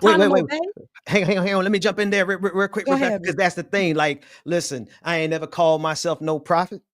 That ain't my bag. That ain't what I do. I don't think you ever refer to yourself as a prophetess. But it's not literally everything that we have been saying over the last 8 years coming into fruition. And I'm not saying this to say I told you so. I'm saying this to tell everybody, you might want to listen to the folks who actually saw this coming years before anybody else saw this coming. And that's because, one, when you think about your position as an immigrant, Rebecca, like, you are the first to feel the impacts of this, whether it's Joe Biden or Donald Trump. Title 42, your parents, your family, your cousins, you feel it not only in that regard, but you also feel it as a Black American and as a woman. and as a woman. And I feel it as a black man in America and as a father trying to raise kids on a planet that they trying to destroy and that they spreading measles on. So it's like we are in these positions and we feel these impacts first. So it's not really, I say profit and all that kind of stuff. But what I'm really saying is those of us, like people in our chat rooms, I'm sure all of you saw this coming because, one, this is a working class show and we got a lot of working class viewers. And I know you all have been feeling the impacts on the, just like we did when we had to go sit in them unemployment lines after we got fired or they shut down that first progressive show. Anyway, go ahead. I'm sorry. So, no, that's great. So basically, it's how I think some Democrats are using identity politics to shield from critique. They basically, like, you can't call me out because I am a woman or I'm black or I'm LGBTQIA+. I don't like when they do that either. Some of y'all over here, just because I'm Haitian, don't mean y'all can't call me out on how what just because I'm black. Y'all, I could be giving y'all wrong information while I'm just pandering, right? I don't care what group you're from. You can be a problematic person in this space as well. You are not above being criticized. So don't use it as a shield. Just because I've watched people do that, like the people at TYT. I don't give a damn white adjacent products of immigrants. Y'all on there talking about some. So now you want to mispronounce my last name and all this other stuff. And girl, please, you still wrong. Because essentially you just call people niggas and you literally just advocated for people to continue their, like, cops. I remember they were advocating for cops to do X, Y. They had some kind of conversation. They called Olay onto their platform. Cenk behaved just like Elon Musk that day, basically trying to trash Olay because of her stance on cops and saying that they were doing propaganda on TYT at that time. And Cenk brought her on and try and talk to her. Ridiculous. I'll never forget it. But she's a lawyer, so she can give it from a actual professional perspective. And they tried to handle her behind. You see, it's problematic because that's a space that was supposed to be progressive. And now here you are telling us that it's okay in some way for Black people to be murdered by cops. And that it's not always about color. See, I don't give it. I don't care. So that's why I was saying these platforms become problematic as well. And they should not be shielding themselves because of their underneath the marginalized umbrella. Because you could be problematic too. Then I also said, it's all been, since we're here, reduced to a performative metric, right? I just talked about that. If you're progressive, you got to say the right things, but you don't really have to do the right things as long as you say the right things. And now it's like we're giving the progressive movement an all lives matter feel. And I don't like that. Well, see, that's where they think the new money is, and this is where we go, right? You go into the hustle for money, and this is something you've been calling, and I think you've called it out even to my. I wasn't fully on board with you. You rejected DEI before I did. And actually, I don't quite reject it. You rejected it for a very specific reason that I think we are seeing in TYT right now. You already know what I'm about to say, right? So it's the opportunity. You called out the corporations. You're like, Ben, they just doing this for profit because it's popular now. They see what happened in just 4 years ago. They see 5 years ago, what happened with George Floyd. They see everybody's on board, blah, blah, blah, blah. And you called it out. You said, as soon as it's not popular anymore, watch them abandon ship.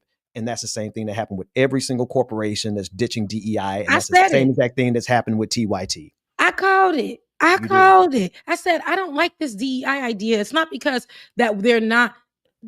DEI is, first of all, not only, they made it just Black. DEI has been around. Let's not get that twisted. DEI has been around, but for some reason, we woke up one day and they made DEI equal to just Black. And that bothered me because then we saw more offices saying, put the man or the woman, the Black person over there to hold down for us to do a checkbox about covering that DEI portion, which is the Black portion, and They're the ones holding down what needed 17 people on the team, but that one person is holding all the work down for themselves. It was like they put that on us and it became a burden for us instead of actually making it feel like equality, right? Making it actually feel diversity and an inclusion. They were like, here, hey, we put that black person in a position, but we ain't gonna do all 17 of them. We're gonna put one. That's it. And then they tattooed that on everything. When DEI was supposed to be for women, when DEI is supposed to be for disabled, and mind you, black people fit into all those groups too, but they made it, they had to make it the focal point being black because they knew that this day would come where they would make DEI equal, not you just being black, but again, nigga. I don't like it. It's so disrespectful. Rebecca Azor, if Dr. Mack is watching our show today, he is going to call you and he's going to call me for every time you say that N-word.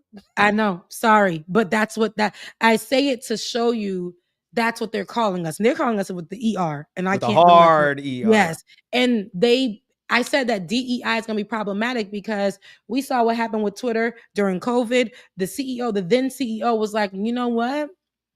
We're going to make sure that we give the people who built this platform all of their flowers, and we're going to let them stay home, but we're going to make sure we have our Black cultural Twitter space at the job, and we're going to make sure everybody knows that Twitter was built literally by Black people, that the platform grew because of the Black culture. As soon as Elon Musk got upset, purchased it, he did away with all of that, all of it.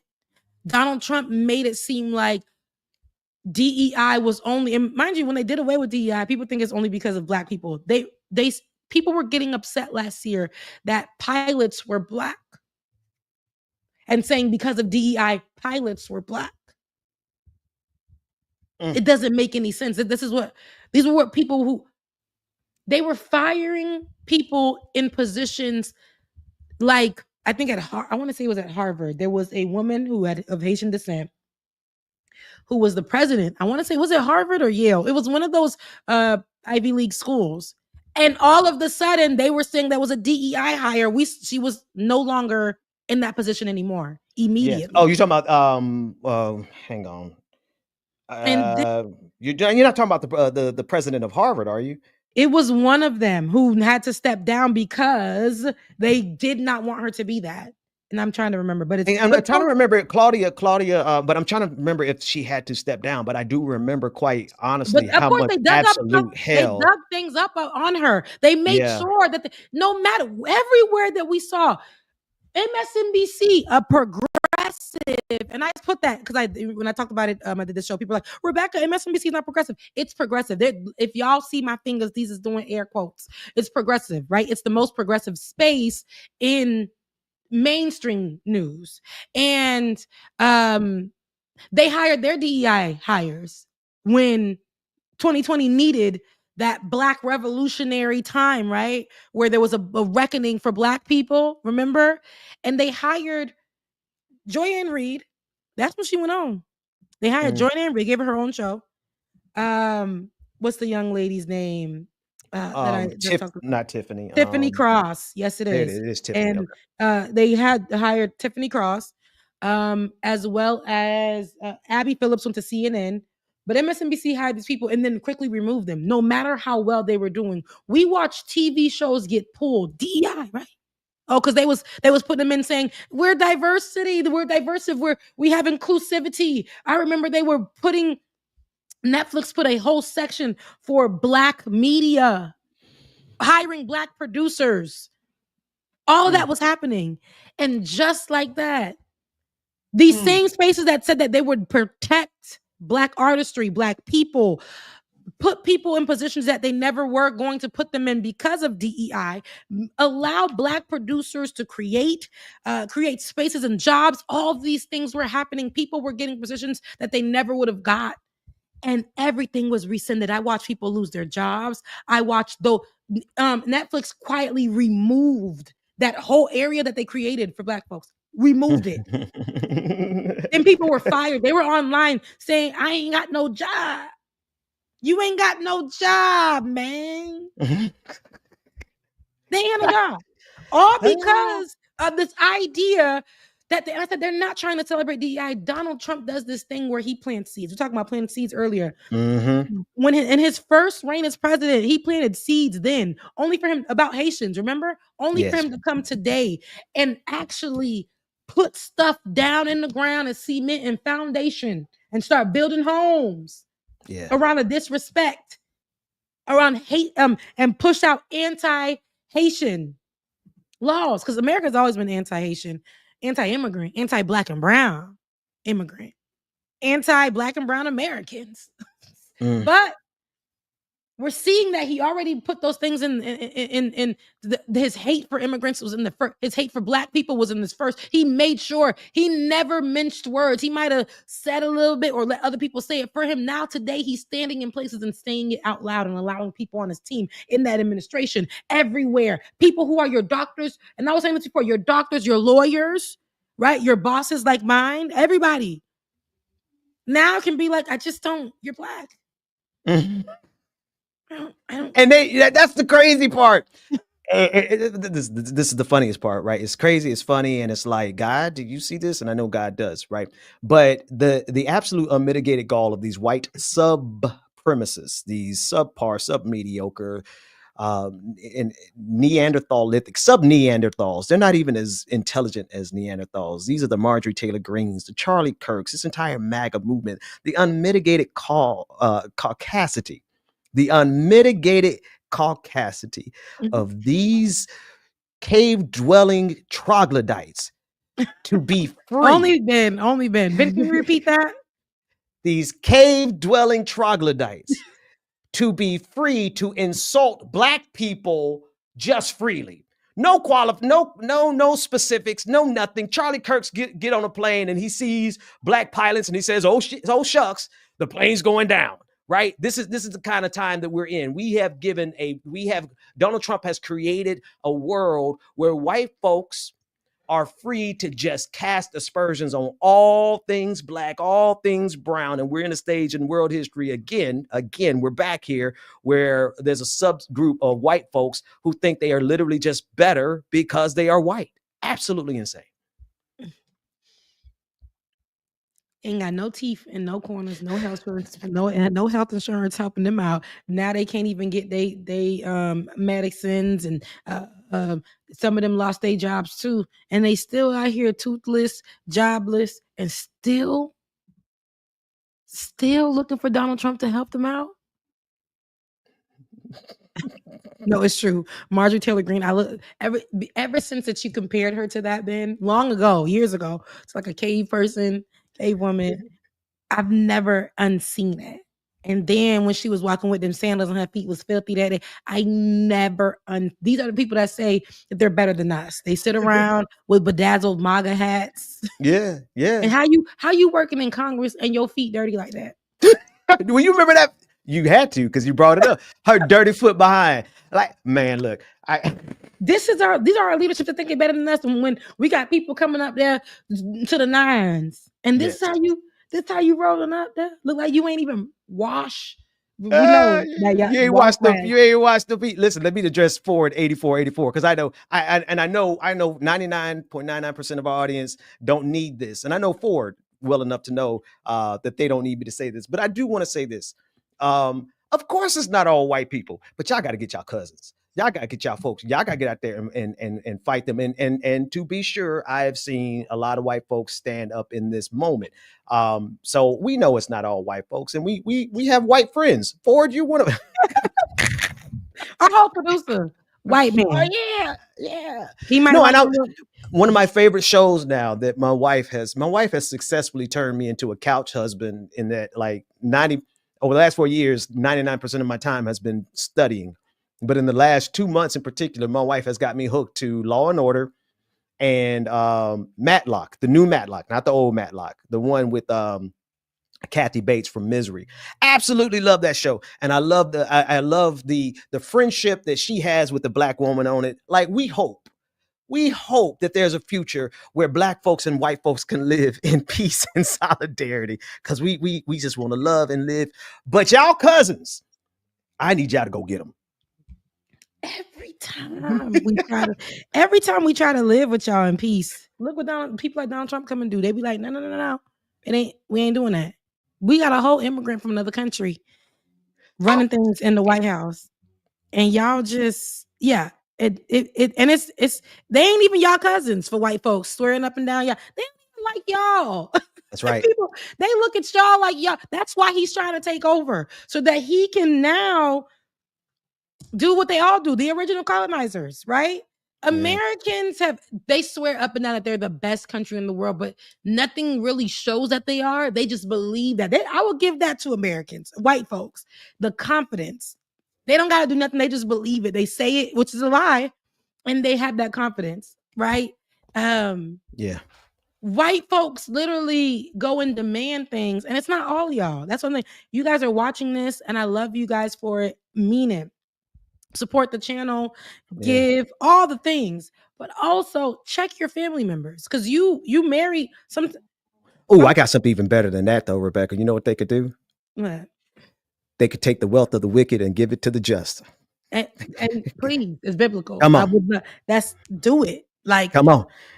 That's where, while these, like, I remember a lot of these people back in the day were just giving out of their guilt. Go ahead. I'm okay with that. You know dang well your husband that you're sitting next to right now. Don't look at him right now. Don't look over at him. But you know dang well your husband, your wife, your cousins, and them are all problematic. And you funding all that stuff here. And come on.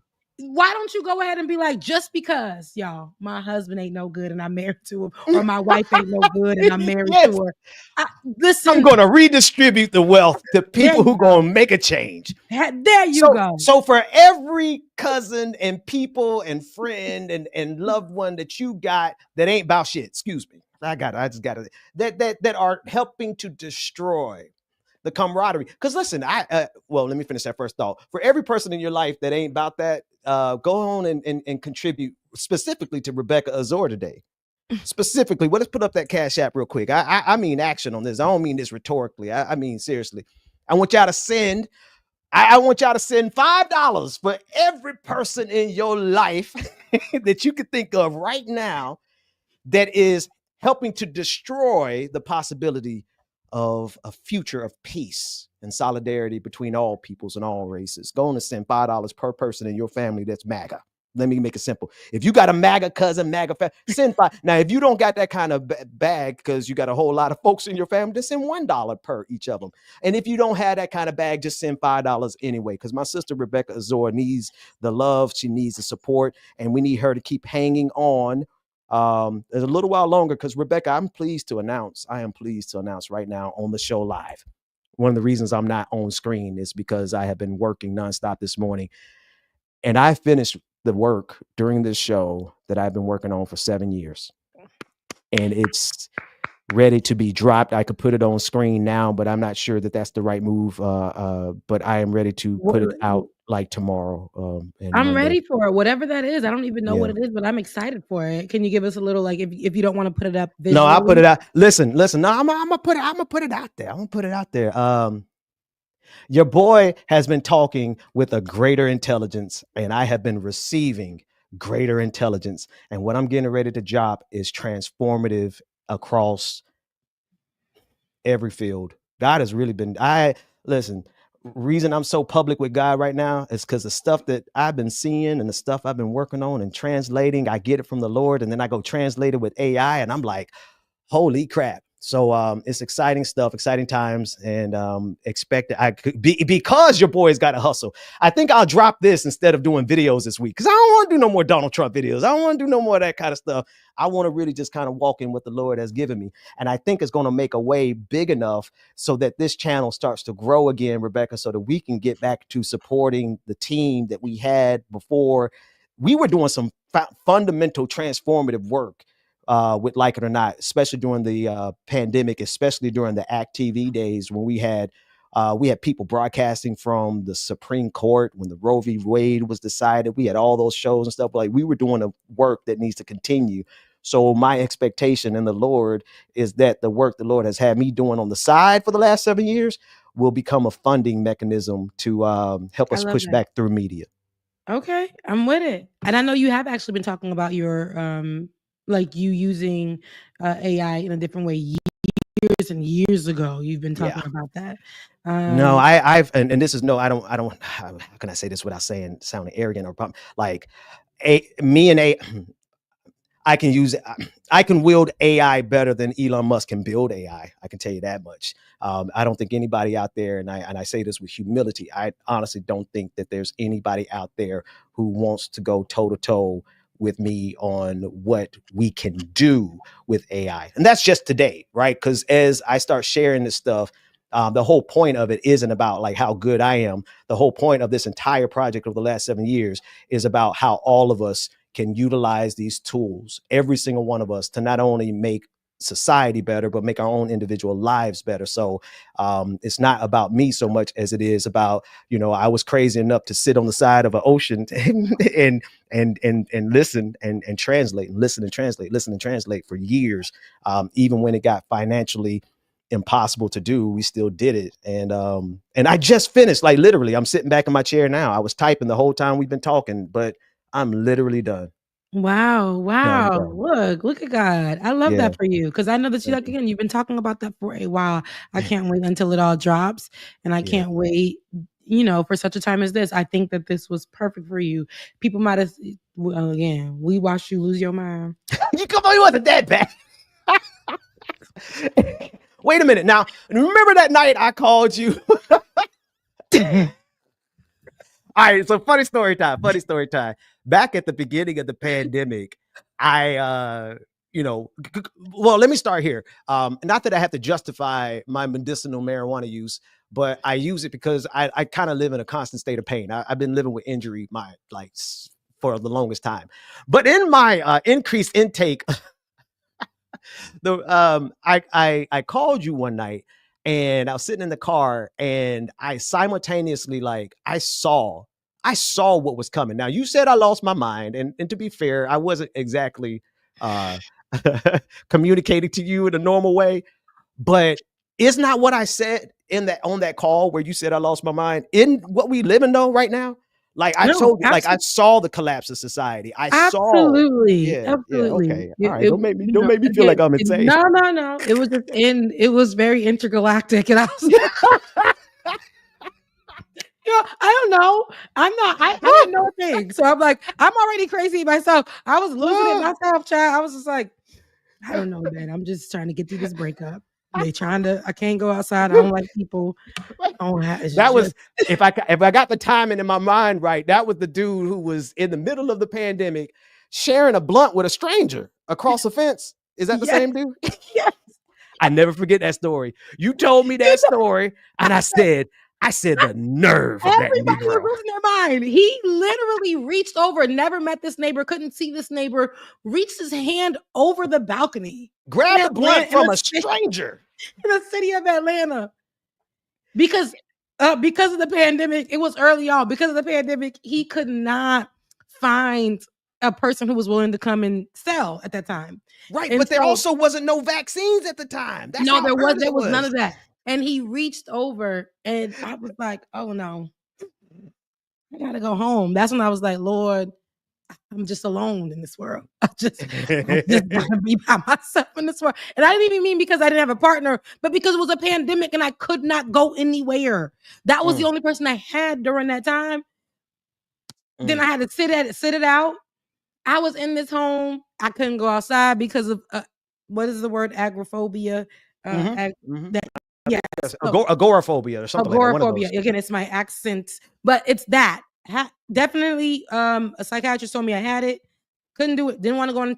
I stopped going out anywhere and everywhere I could go, and inside the house was all I stayed in until that kind of made sense at the very beginning of the pandemic though, Rebecca. That absolutely made sense, which made what your boyfriend at the time did absolutely maddening. I would never forget that. In the middle, over there in Buckhead.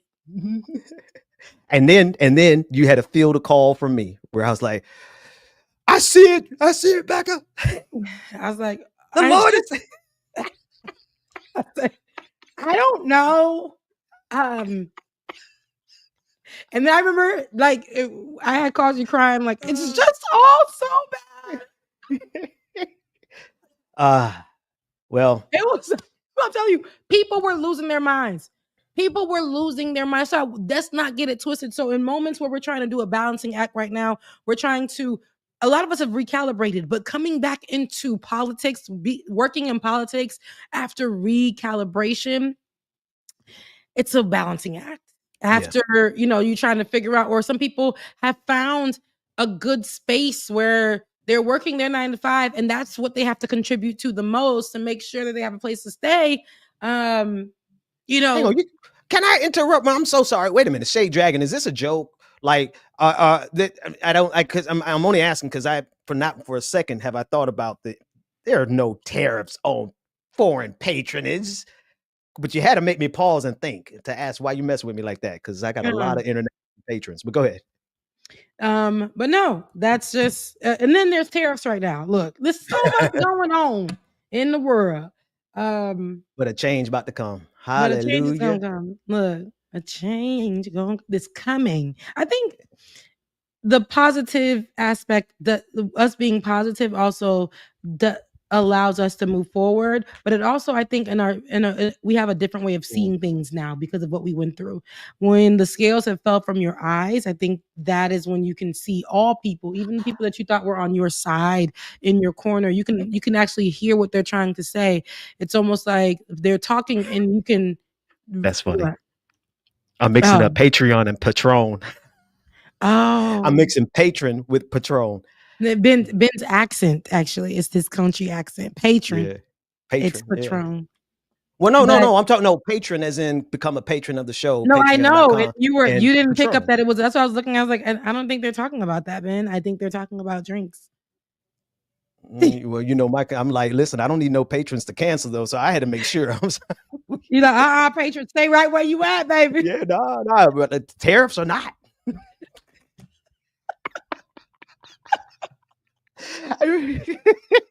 Remember, we used to be in these spaces and be shamed to talk about, hey, y'all, we in trouble. We need some financial help. Could you send us? We used to be so ashamed of being working class. And now it's like, look, you cannot cancel your patronage this month. Come on now. No. Listen, please stay with me. Like, your patron and Patron, your patron allows me to go get a shot of Patron. Also to pay the bills, please. That's okay. I'm sorry. All right, so I'm gonna do this though. You know what? I can certainly do this. Why not put it out here? Let's do some for everyone who's curious and interested. No. Let me do it in measure. Yeah, put it let me do it properly, in decency and in order. Our people are here. Okay. Hey, Rebecca, I don't know if I got to step away for a second. Right. Mm-hmm. I'll be right back. Okay, no problem. So while Ben steps away for a second, y'all, I'll go ahead and start reading some of the people who have given on a super chat. Also people who are on the who also gave through Cash App. I appreciate you. I really do. But before I do that, I know that we started the show up unintentionally in the story of my, no longer working or being let go from my latest corporate job, child. And I was doing everything I was trying to do. That's the thing about it. I was doing everything in line, keeping my head down, and they still found a way to tell me that my work, and because I believe because I challenged them about their deceptive business practices, but they said it was because of my work in politics. But I said it to say, I thank you guys for holding it down in this space. Just like I said in that open letter, which I'll probably post so y'all have it on my page. But I am grateful to each and every one of you. If you've never given a thing, but you've watched my show, you've shared it, you've pushed it. Right now, I think I'm at, as far as subscribers on the page, I remember when I was just at 100 a year ago, I'm at 8,724 5. And I want to get to 10,000, and I believe that I can do that. But either way, I just want to take a moment to thank you guys for rocking with me all of these years, from the highs to the lows to the in-betweens, to the partnerships, to no partnerships. I really, really, really thank you guys. And because of you guys understanding the cause and knowing that we are here to do more than pander, knowing that we're also here to make you laugh, knowing that we're here to express the real portions of it, which is our lived experiences. Because while we are professionals in ways where Ben has always been an analyst, he's also an educator. While I have actual background in journalism, digital journalism, and broadcast, these things are not only would help us do the work in a professional way, but also us just getting with y'all every day like you guys are friends and families for years and years, white, black, in between, all across the country. I have people who reach out about people who are in Australia, people who are in the Middle East, people all over. Everybody who watches, I just want to take a moment and say thank you. Thank you for riding with us. Thank you for rocking with me and supporting me. And just stay tuned. Again, I said, because of you guys, it ain't gonna be perfect, but it will be get there. I have a problem with the consistency right now because of all the things I'm trying to figure out how to do it where it makes sense, especially right now. But the work isn't gonna stop. As I said in the beginning of the commercial that we do for this, the work doesn't stop. And we do this. It's for us and it's by us, with a hint of white, our producer. And we want to make sure we, in the next 4 years, don't let you down. And we continue to encourage you at the same time, because there's going to be a lot of misinformation, as there has been in the past, but even right now, by people who are supposed to be on our side of things, misinformation, or purposely leaving out information because they don't want to cover something at the expense of their platform, job, whatever. So yeah, I said to say thank you. So let's go and do some super chats. And Ben will get here soon. Hopefully. I don't know where he went because he's gonna have to end this live. But let's go through some super chats. Give me 1 second. I'm gonna pull that up, as the kids have shown me how to do it. Now, I don't know on Ben may have some on his end, but I don't know. Let's see, because I feel like an old lady right now trying to pull them up.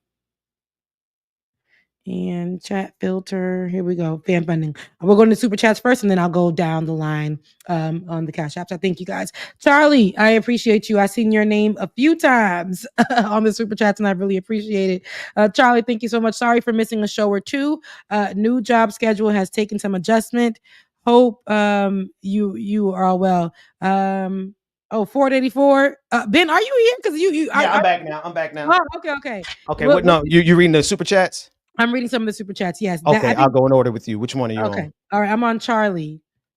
The first one from Charlie. Well, that's the third one from Charlie, because Charlie gave out 3 times. Okay. 5. Just start reading and I'll match what you're reading. Tip your hostess, please.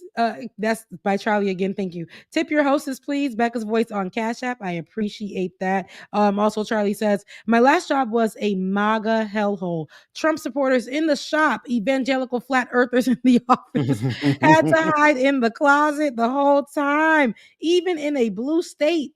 May you get your bag, ma'am. Thank you so much. And I am going for that bag. I'm unioned up, Creflo. Not dollar, but thank you for your dollars. Creflo $5. Creflo $5. Creflo says, I'm unioned up. I dare management to try to fire for not being a MAGA hog. UFCW representing and never repenting. I like that. But I really want to look into places where people get unioned up, especially me, if I decide to go back anywhere. But my friend used to work where she was a union director, and she would go into these different jobs and help people out as well. So I definitely understand the benefit of being unioned up. So shouts out to you, Creflo, and thank you. Omega Star, our elected officials are tools in our belt. They can be useful to us, even if they let us down. That's true. I agree with that. Honestly, I know it sounds crazy, but if we sit here and just try to pick apart and say they're not useful, but they're the ones sitting there, it's gonna. it's not beneficial to us to do that. We know they all got blood on their hands, but if we push them enough, some change can happen that can be beneficial for us in the next few years. You agree? And then Charlie, once again, change is coming, and so are them dollars. Make it rain. Yeah. And let me read some of these cash apps, Ben. I know that you got some as well as far as the super chats on your end, because I can't see the main Okay, one. gotcha. But I'll read these cash apps. Thank you, Charles. Or no, that's you, Charlie. You're on. I think that's you, Charlie, on there. I want to say that. But Charlie, thank you. And I apologize for saying that name. I'm not sure that you still go by that. But thank you, Charlie. Hope you're doing well, ma'am. And I am. Denise, and mind you, I'm just reading the names on here, so forgive me because I don't want to read names that you no longer go by or whatever. But Denise, thank you. There's a Charles here, Charles M. Thank you. Omega Star, as always. Mwah. And Donyette, I love your name, and especially because you got me together on how to pronounce it. Donyette, thank you. NJL, thank you. Because that's the name on there, NJL. They made sure you don't even say my name. Don't even say it. JJ, love you. Mwah. Mean it, which is Young Black Economist on YouTube. I see you all the time in the space, but I will find you and follow. Thank you. Thank you. I thank you. I really appreciate it. All right. Let me read the ones. This one's for you, Rebecca. So I guess I'm gonna have to find a way to get this to you. I guess they never come to me, but we'll use them to pay for the system. programming. Yeah, we'll get it to you somehow. Sorry to hear about you losing your income. I don't do Cash App, but here's a little change. So don't do nothing strange. Oh. Get a little patron. Here we go. Forward 8484. You're a doll, but keep the good work. We have to unite against this ish. Very nice. Very cool. And then Tiger, thank you, Tiger, for this. Said notes from today's show: make the MAGA tax a staple of the show and keep a burner phone filled with wild pics in case we get stopped by the law. What? Duly noted. Thank you. Thank you for everyone who's sending these cash apps and all these gifts, et cetera, et cetera, et cetera. I do show myself, Tony. I was just grinding this morning. I've been up grinding since 5 o'clock. So I didn't have time to shave my head. I look like George Jefferson and George Washington at the same time. You let the hair grow in like that? Well, I've been grinding. Like when I get in this, Rebecca, you should have seen me at my lowest. When I was just working and not saying anything to the world. Oh my goodness. I look like Wolfgang Puck minus the hair. Anyway, but thanks everybody for supporting the show. Rebecca, anything else? What you got? Oh, somebody gave as well. King Jill, what's your Venmo? Keep working on your show. Don't stop. We need your voice and big heart in this world. I don't have Venmo. I'm sorry. I do have PayPal, RebeccaAzor@gmail.com. Somebody did send an email, and I want to tell you that I seen the email, and that was by Close 22 sent an email and got your email, and I will be checking it out and writing you back. It's to all, I guess, DJ exclusive as well, all of us, and it's about some merch, and so definitely want to. Here you go, Rebecca, bless your heart. Sent that to your channel. Oh, thank you so much. I appreciate it. Thank you, Snacks Panther. But thank you, King Jill, for yours as well. Everybody, I appreciate it. I can't thank you and love on you enough. Since I got the time, I've already recorded some stuff that should be dropping ASAP, probably this weekend or at the beginning of this week. But just know I'll either have daily drops. Good Shades of Good News is coming back, but it's going to come back in the form of shorts. I have some really great content coming out there like that. Yeah. So please stay with me. Like again, I'm getting through this thing. I'm finding a way. I even got Olay, who has rebranded the page in my favorite color, yellow. So all you guys that are giving it a lot of praise, Olay did that. She definitely did that. So for me. Love it. So yeah. Ben, any last words before you get up out of here? You know what? I just want to say again, every one of you who are on the show today with us in the audience, I know you don't know what I'm talking about yet. And I know y'all been listening, waiting for me to do this.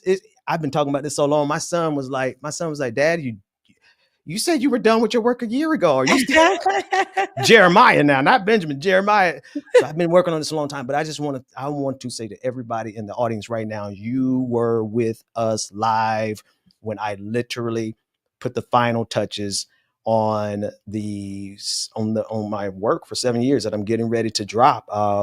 As soon as I get some guidance on the best way to drop it, but because it's such a critical time, I'm thinking I'm gonna drop this thing sometime this weekend, tomorrow, because that should help me keep from having to go and do some Donald Trump videos. But that's all I got. Love all of y'all. Mean it, Rebecca. Here's to bigger and better things. Like we going on. We going on. See what the end gonna be. No, it's gonna be good. This time around is different. When we used to talk about this during the pandemic, because the pandemic is still really a thing, but we don't call it pandemic no more. People still out here with COVID, but we don't call that no more. But at the beginning of when the world shut down during the pandemic, we used to be like, I can't take it no more, but we gonna get through this. We gonna be strong. Some days it was like, we just gotta fight. We just gonna fight. And then some days it was like, I can't fight no more. I don't want to fight. I give up. Life is hard. And I'm not there anymore. I'm just like, you know what? There's work to be done. I got the time to do it, but just give us a little bit of grace, because your grace allowed Ben to do what he did and finish and complete on today while he was doing the show. So literally couldn't have done it without the patrons. You all fed my children. Absolutely. And I didn't have any other stream to feed. Okay. No, it is because of y'all. So please, because they appreciate even the work before, because some of that stuff is evergreen and they remember Ben once said this, Ben once did that. That's how powerful the impact should always be. And that's why I say it should be more than pandering to people, because the work does speak for itself. For sure. For sure. Becca, all right. It's been a pleasure. I look forward to more. All right. I'll see you soon. You guys, love you, mean it. Enjoy the rest of your day, Ben. I don't know how you going to exit this. I know it gets a little crazy. No, I think I think it's set up properly. I got a button. I got one button to push, and we out. Play that button. Work that we're doing here is not going to stop when it comes to these type of discussions. It's going to be for us and by us here on this platform when the media is telling us to look the other way. Your support is what helps us move forward. Join patreon.com/like it or not. Help us grow. Like it or not, y'all. Y'all know what time it is. It's time for like it or not. We're about to let's start this damn show. Yes, it's time for like it or not. We're about to let's start this damn show. Like it or not. Rebecca Azor is in the house. You know she got a funny story to tell. Talking politics, culture, or real life ish. I live in life in the ATL.